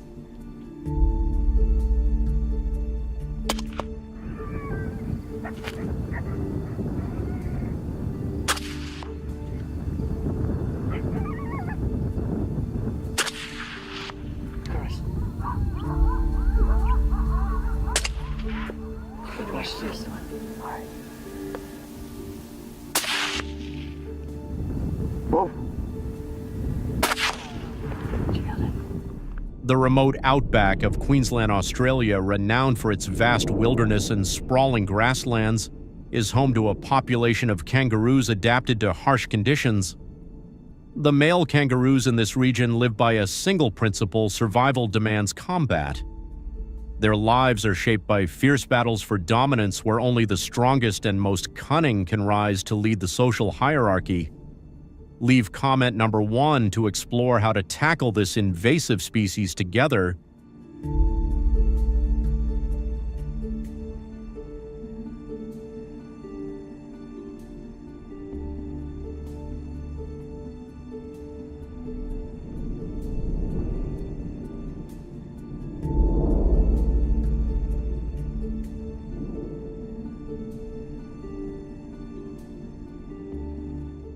These fierce battles can last for hours, with low blows forming a key tactic to gain control.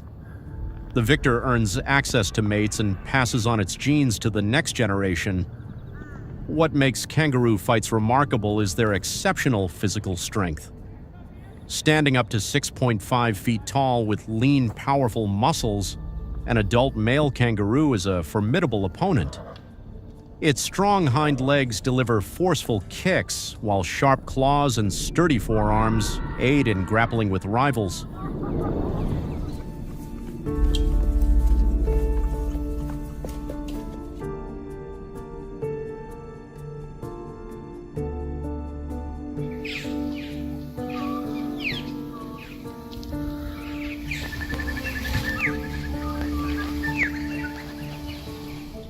Their strength recovers after the harsh dry season, preparing both males and females for a new breeding cycle.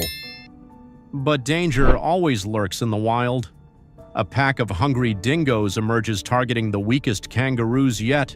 With their numbers, they're bold enough to attack even a healthy adult male.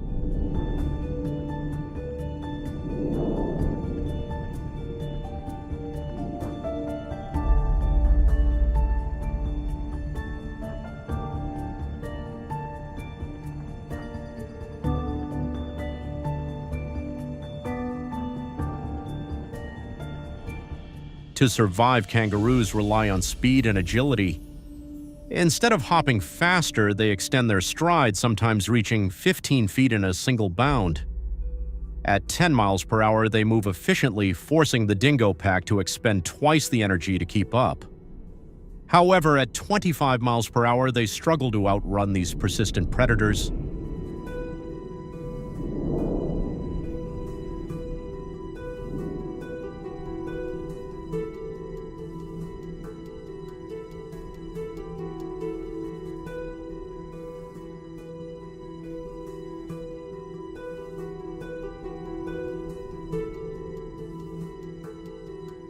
However, as the kangaroo population surged over the years, and the Australian government built a highway through Queensland in 2023, conflicts between humans and animals increased.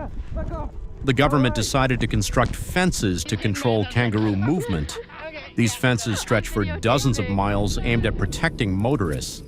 Do you think this method is effective? If yes, leave comment number 2. If no, leave number 5.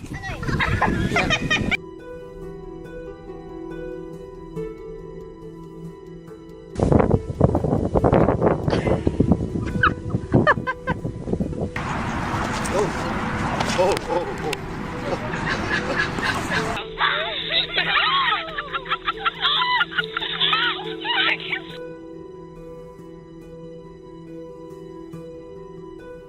But as kangaroos gathered along the fences, a new issue arose. The fences didn't fully address all concerns, raising the question, is hunting the only solution to restore order and ensure safety for both humans and animals?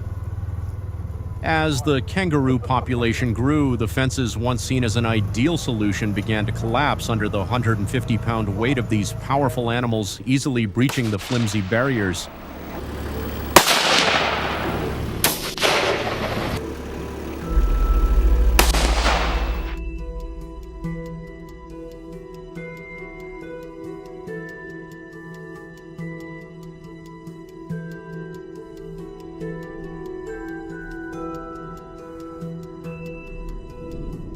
The Australian authorities face the reality of implementing stricter measures. To prepare for safe hunting, hunters must visit licensed gun stores in Australia. These stores provide rifle scopes, ammunition, and hunting permits. With around 350 authorized stores nationwide, obtaining a permit is a rigorous process. Each permit limits hunters to a maximum of 10 kangaroos per designated area, and they may only operate in specified regions to ensure sustainable management.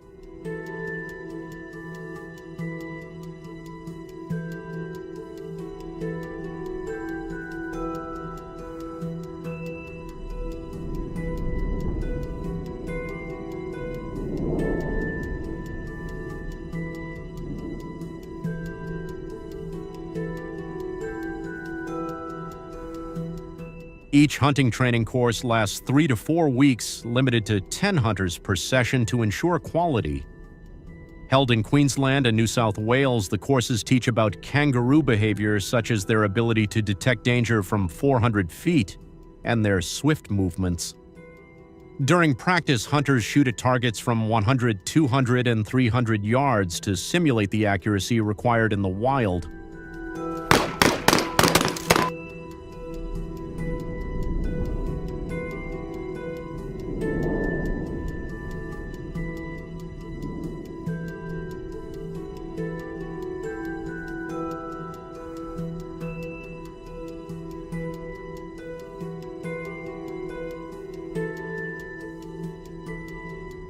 Hunting kangaroos at night in the remote outback of Queensland requires patience and precision. Kangaroos are most active in the early morning, but nighttime is ideal for population control. Hunters typically track them near water sources or grasslands where they feed under moonlight. A typical hunt takes down 6 to 10 kangaroos, each weighing 80 to 150 pounds, ensuring compliance with quotas and ecological balance.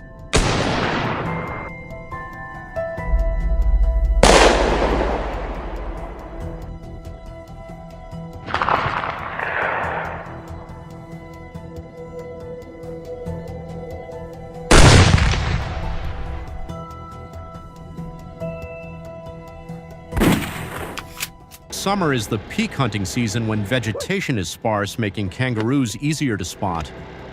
Regulations limit hunting to 4 hours per night to minimize disturbance to other wildlife. Distance of 80 to 150 yards to avoid kicks, delivering up to 600 pounds of force from the kangaroo's hind legs, which can cause serious injury.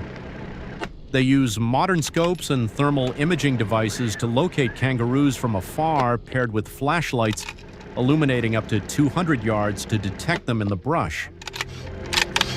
Stop.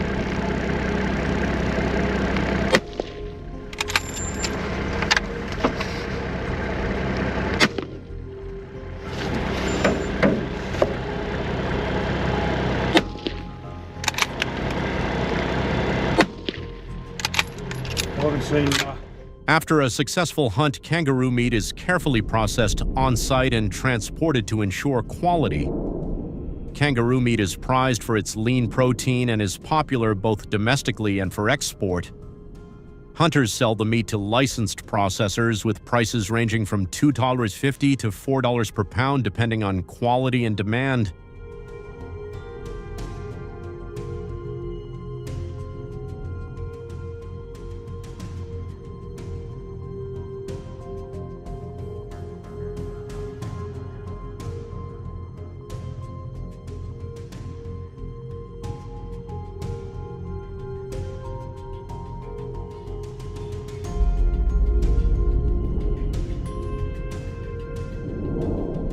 Many Australians value kangaroo meat for its sustainability and unique flavor. Though tightly regulated to maintain ecological balance, hunting carries significant responsibility. Is hunting the optimal solution for Australia's environmental challenges, or should alternative methods be explored?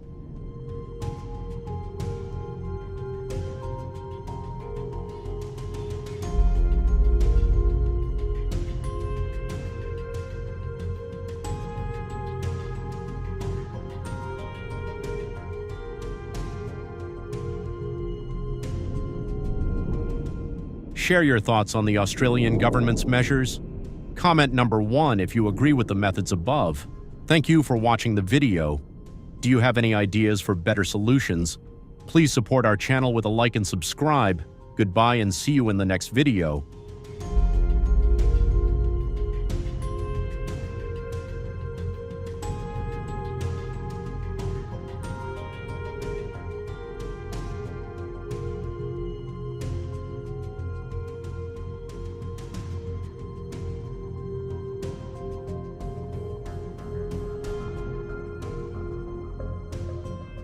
Recently, locals in the suburbs of Athens, Georgia have started noticing familiar signs of wild hogs appearing more frequently along the hillsides behind the village. We decided to head up the mountain early, hoping to stay one step ahead before the hogs move lower. The slopes are steep and slippery, making travel difficult, but if we can follow their usual paths, our chances of encountering them will be much higher.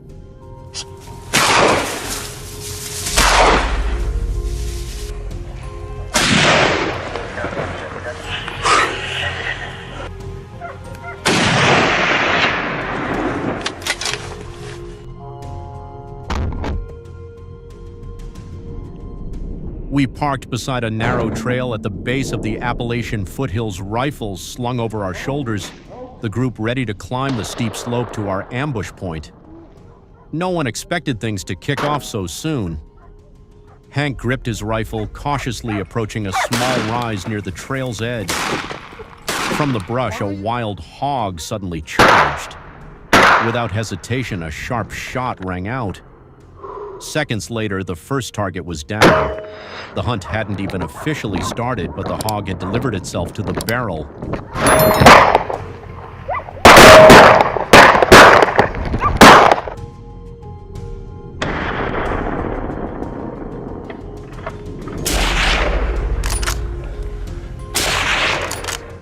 It took our team about 30 minutes to reach the pre-scouted ambush point. The ridge's crest was clear, but below thick brush blanketed the hillside's base, our target zone. I couldn't take my eyes off it. A wild hog dodged Eric's shot and bolted into the thicket. Seconds later, it emerged on the far side, just as predicted. I held my breath, finger tightening on the trigger. A thunderous blast tore through the air. The target had no chance to escape.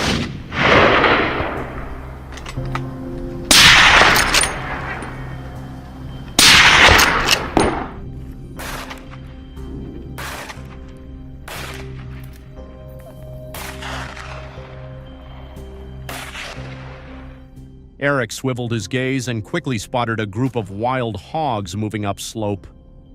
Without hesitation, he raised his rifle, waiting for the perfect moment when one hog stepped into a clearing and fired.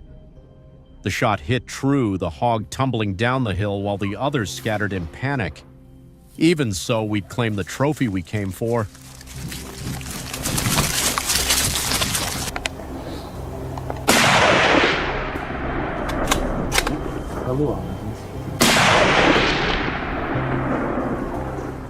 At a higher ambush point, Hank spotted a wild hog the moment it emerged from the dense brush.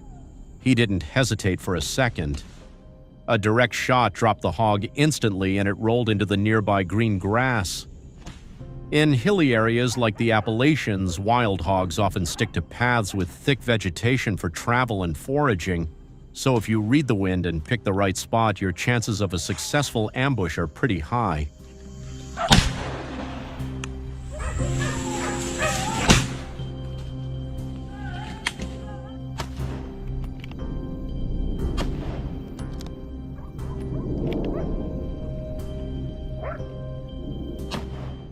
Not only were hunters positioned above, but a team was also stationed in the valley below. Travis got word from the scouting crew that an injured wild hog was trying to hide in the brush. Not giving it a chance to slip away, Travis moved in on the target. The hog was too weakened to fight back, so Travis needed only one clean shot to finish it off for good.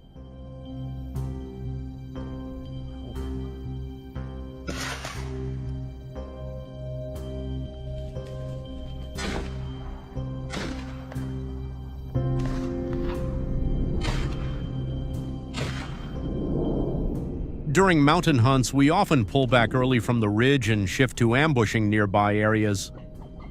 I was assigned to hold a spot at the base of the hill, a narrow trail between the low valley and the steep slope, a common path for wildlife. Sure enough, it wasn't long before rustling sounded from the nearby brush and a dark shape appeared. I reacted fast, adjusted my aim, and pulled the trigger.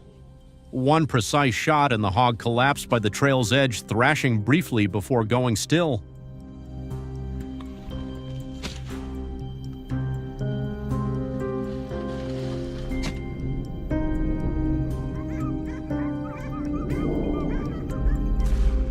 Wild hogs are getting craftier and more aggressive.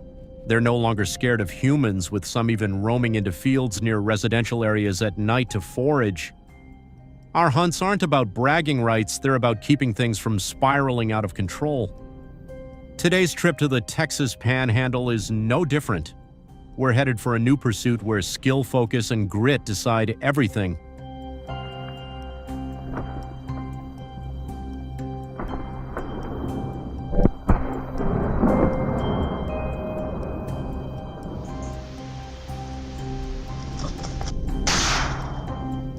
Using our familiar hunting strategy, we split into two teams. The scouting team went ahead with tracking dogs to follow trails, spot targets, and report positions.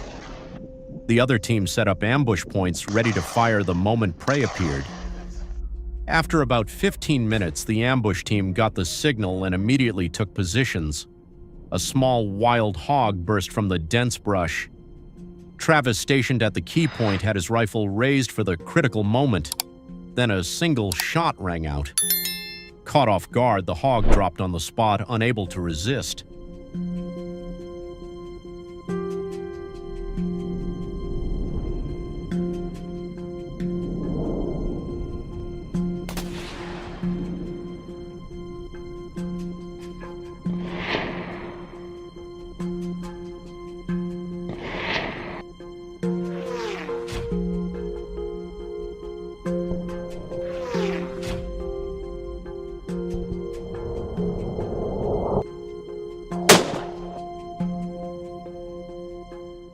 To expand the ambush zone, we spread out and took positions at different points. I chose a spot on a high hunting platform, offering a wide, unobstructed view of the quiet forest ahead. Below, another wild hog appeared moving fast, but I anticipated its path and quickly aimed to cut it off. My finger pressed firmly on the trigger. The shot rang out sharp in the air, swift and precise, dropping the animal in seconds.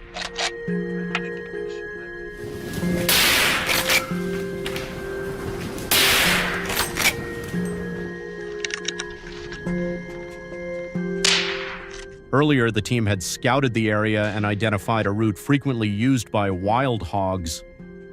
We set up a fixed ambush point and waited patiently.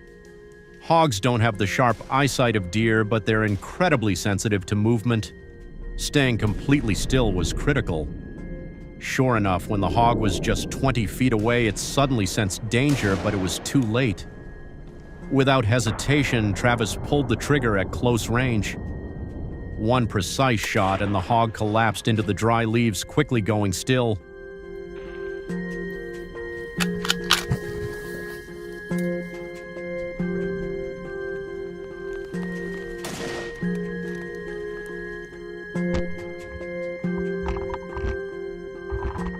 After the morning ambush, the forest fell eerily quiet.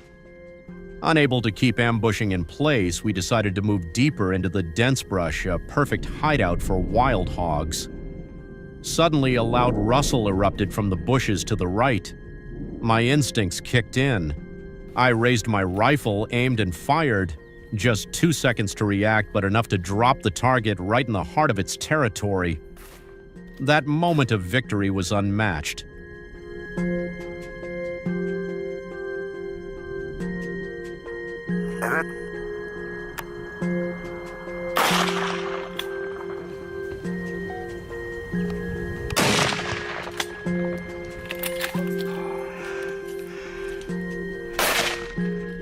The scouting team reported the hog's position again, and our group quickly gathered at the ambush point, fanning out to block every possible escape route. With a well-coordinated encirclement, the hogs had little chance of getting away. In just 15 minutes, a few more were successfully taken down.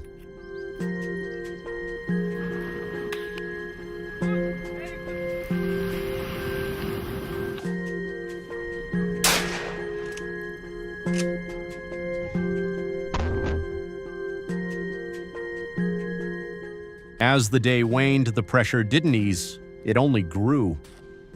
Travis suddenly spotted a group of wild hogs weaving through dense trees.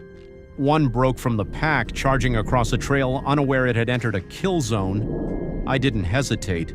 From the trail's edge, I pulled the trigger. The shot ended its life instantly, closing out a long, intense day of hunting in the rugged Texas Panhandle.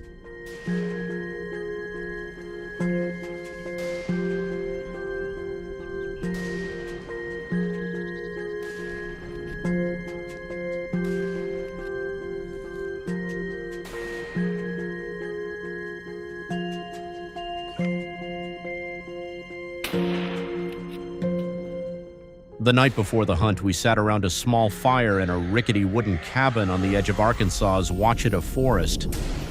Reports of wild hogs ravaging village crops were growing. These animals were getting bolder, craftier. That's why we chose to leave safety behind, armed with rifle supplies and sharp caution, stepping into a hunt, promising danger at every turn. As usual, we started with a careful terrain survey. This time, the forest's edge, the thin boundary between open land and dense woods, was where we set up our ambush.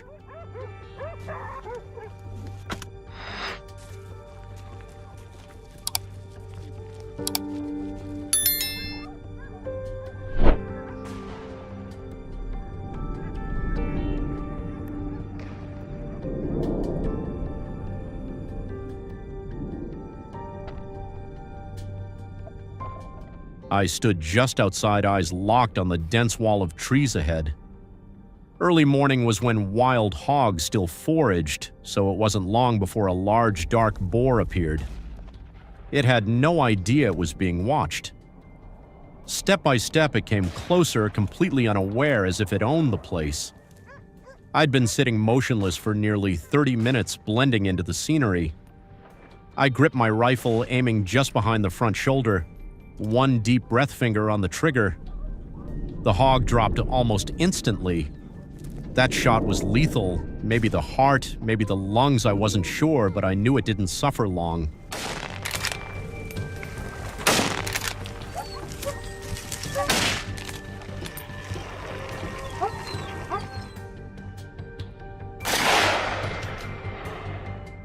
Moving closer, I crouched behind a bush near the forest's edge. The spot offered good cover and a clear view, but the downside was shifting winds and the hog's keen ears. Even with a whole group right in front of me, I didn't dare make a sound. My finger rested lightly on the trigger. One went down, the rest scattered. No matter, I'd meet them again in the deep woods. Do you enjoy hunting wild hogs with a rifle? If yes, leave comment number 2. If no, leave number 5.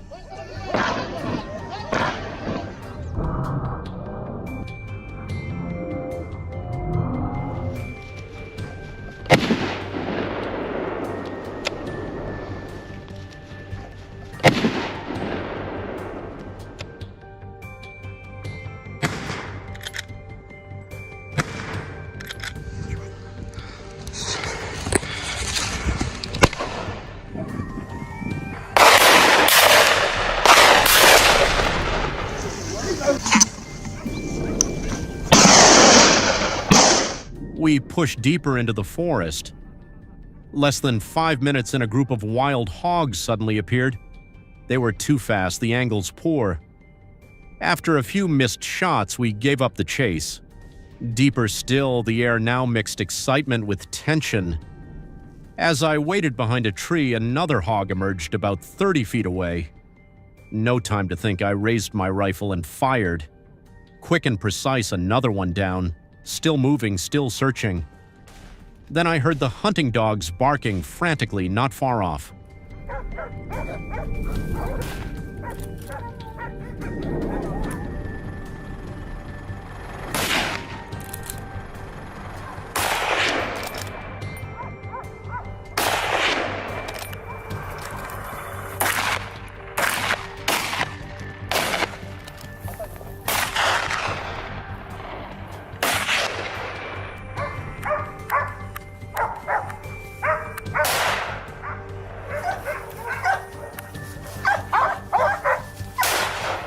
I followed the sound, arriving at a narrow trail flanked by dense brush.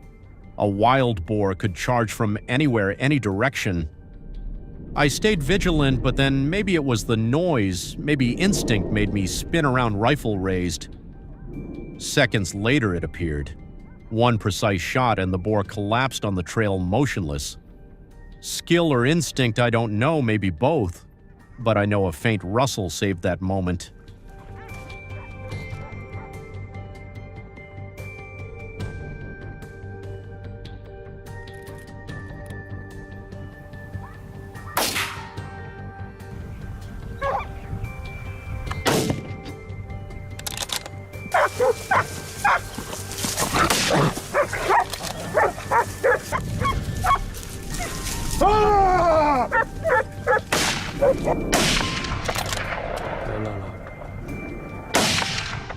Believe it or not, I ran into another pack of wild boars. The adrenaline from before hadn't fully faded and now it surged again. I had just seconds to shoot before they veered and vanished. I took down at least one. Not the best outcome, but not the worst either. I stood near the trail's edge, eyes locked on the path ahead where the boars were charging through. A few shots rang out.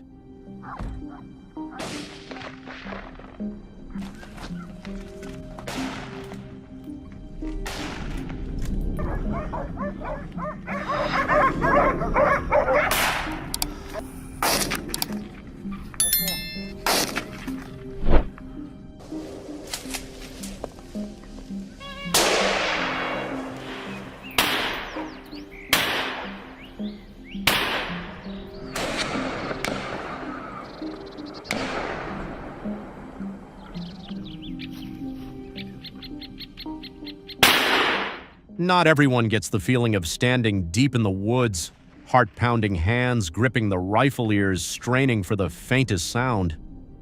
To many, hunting is just a pastime, but for us it's work, a duty no one assigned but one we have to fulfill. Because if we don't stop the wild boars, they'll come back and destroy more than we can imagine. Today a new hunt begins as always, just us in the familiar Ozark forest.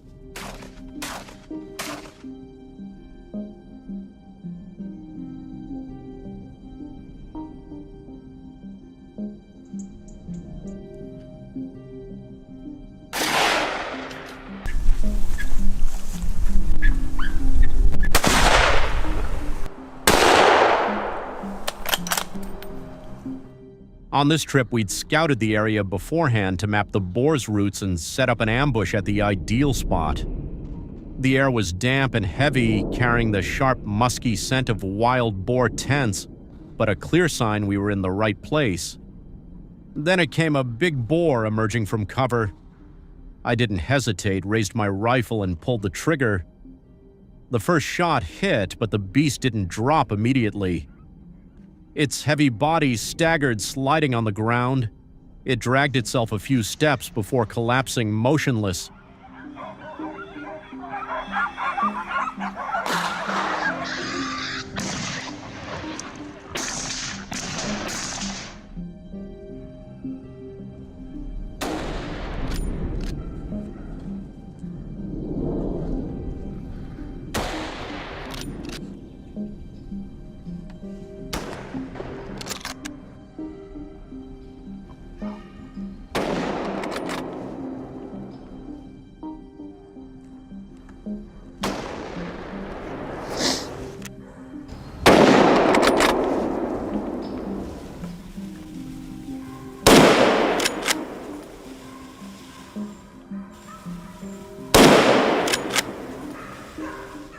The wind picked up suddenly a serious disadvantage.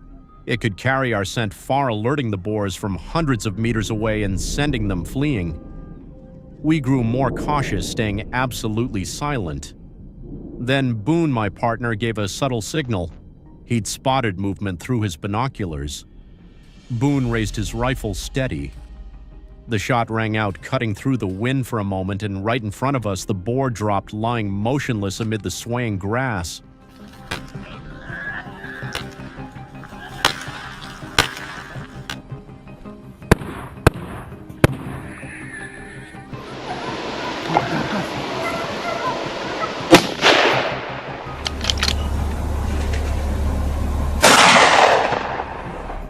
The hunt paused until early afternoon when the wind died down. The team split into small groups to better surround and approach the prey. I set up my rifle eyes fixed on a clearing below a corn feeder.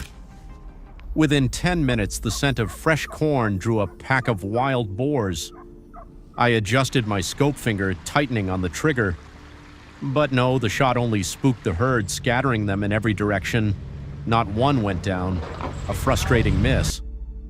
I thought, just wait, they might come back.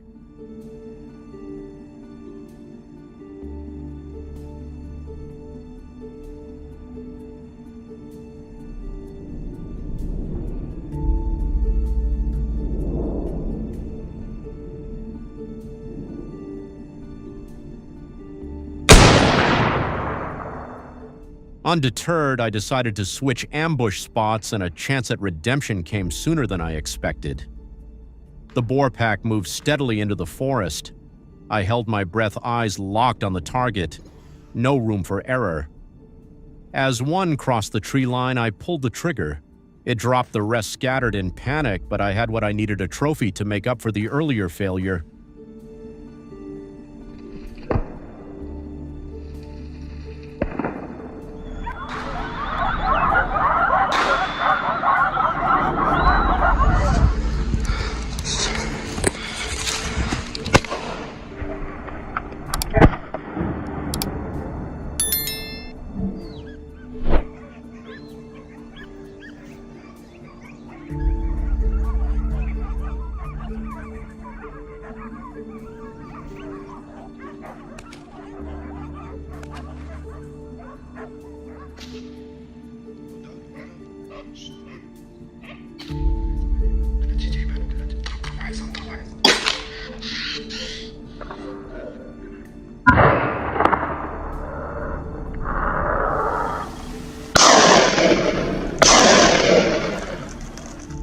Before I could catch my breath, I got a signal from the scout team and moved to the ambush point. The team quickly formed up, hiding behind thick brush and raising our alert to maximum. The area was so quiet you could only hear forest birds. Then 2 more boars appeared. While they were busy foraging, my rifle was already aimed. One shot rang out, perfect distance, perfect timing. The boar dropped on the spot, no chance to resist.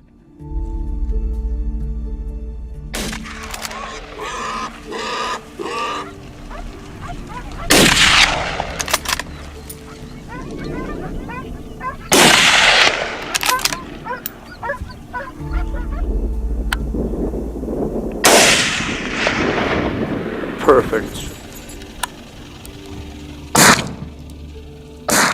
On the opposite side, Hank spotted a lone boar moving through. His rifle was loaded and he tracked its every step through the barrel. Then at close range, Hank pulled the trigger without hesitation. The heavy body collapsed, instantly motionless.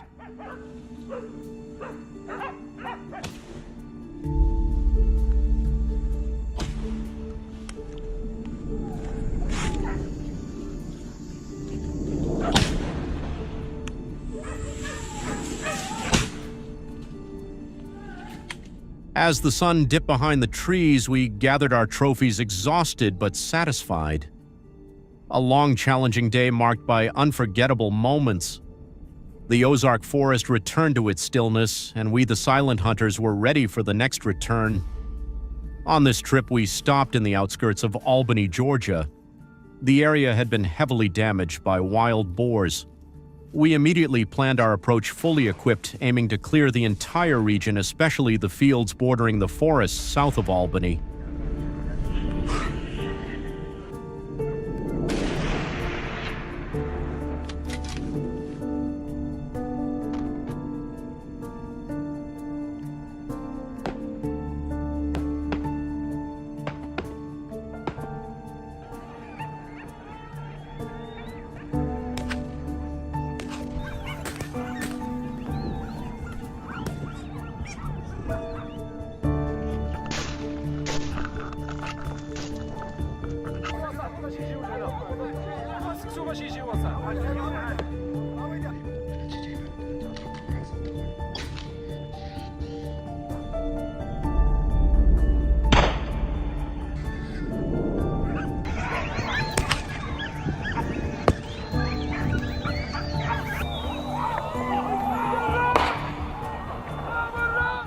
As the clock struck 9 p.m., we were at a large field near the Flint River Basin. Within minutes of scanning with thermal optics, we spotted the first targets rooting in the soil. We quickly moved into ambush positions, holding our breath for the chance. As the boar pack closed in, we struck. One boar went down, and that was just the start. A few nearby targets panicked and bolted, but my teammates were already positioned ahead. In a flash, the enemy was taken out. As the clock struck 9 p.m., we were at a large field near the Flint River Basin. Within minutes of scanning with thermal optics, we spotted the first targets rooting in the soil. We quickly moved into ambush positions, holding our breath for the chance. As the boar pack closed in, we struck. One boar went down, and that was just the start. A few nearby targets panicked and bolted, but my teammates were already positioned ahead. In a flash, the enemy was taken out.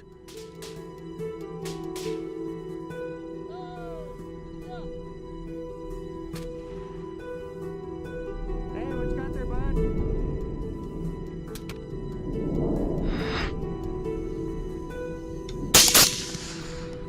What you got, bud?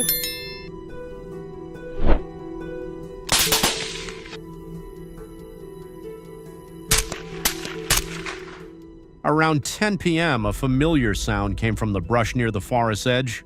We halted, watching. Sure enough, it was the targets we were after. Splitting into two groups, we flanked both sides. As the lead boar stepped into the clearing, a shot tore through the night. The boar dropped instantly.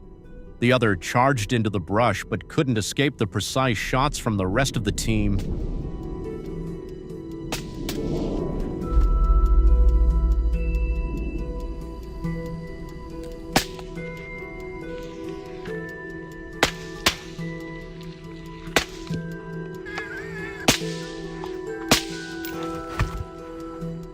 As the night grew darker, more wild boars emerged. One, likely the pack leader, looked massive and ferocious. That was the moment for a decisive shot. The boar dropped. The smaller ones nearby were quickly taken down too. Letting them escape would mean trouble for the locals later.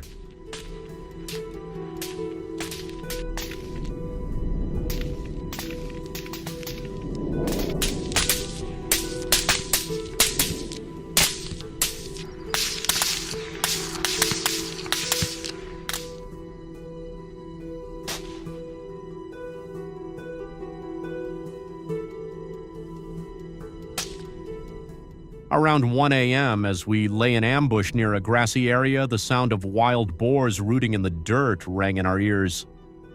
From the south, about 40 meters away, I lined up my shot in a matter of seconds and dropped the massive boar with a perfect headshot.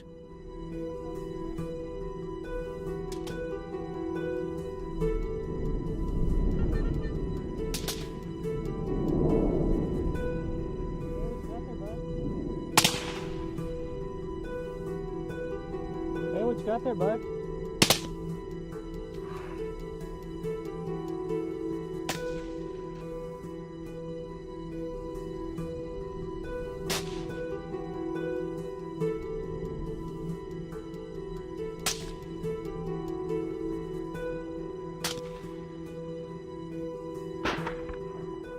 The hunt pressed on. We pursued the fleeing boars. Despite their speed, I seized the chance and took down a few more targets.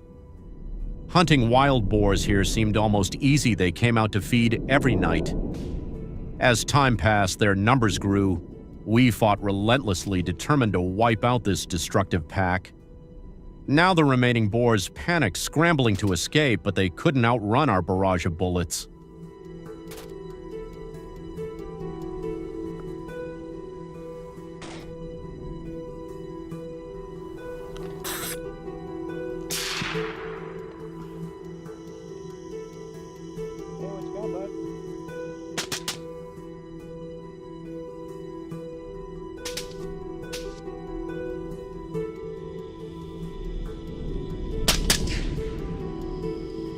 Crikey! Crikey! As dawn approached, the number of wild boars had dropped significantly. Gunshots still echoed steadily in the quiet night, each boar falling quickly. Without pause, we kept searching, determined to take down as many targets as possible. By around 4 a.m., exhaustion set in. With the night's impressive results, the team decided to end the hunt here. Thanks for watching this video to the end. Please support our channel with a like and subscribe. Goodbye and see you in the next video.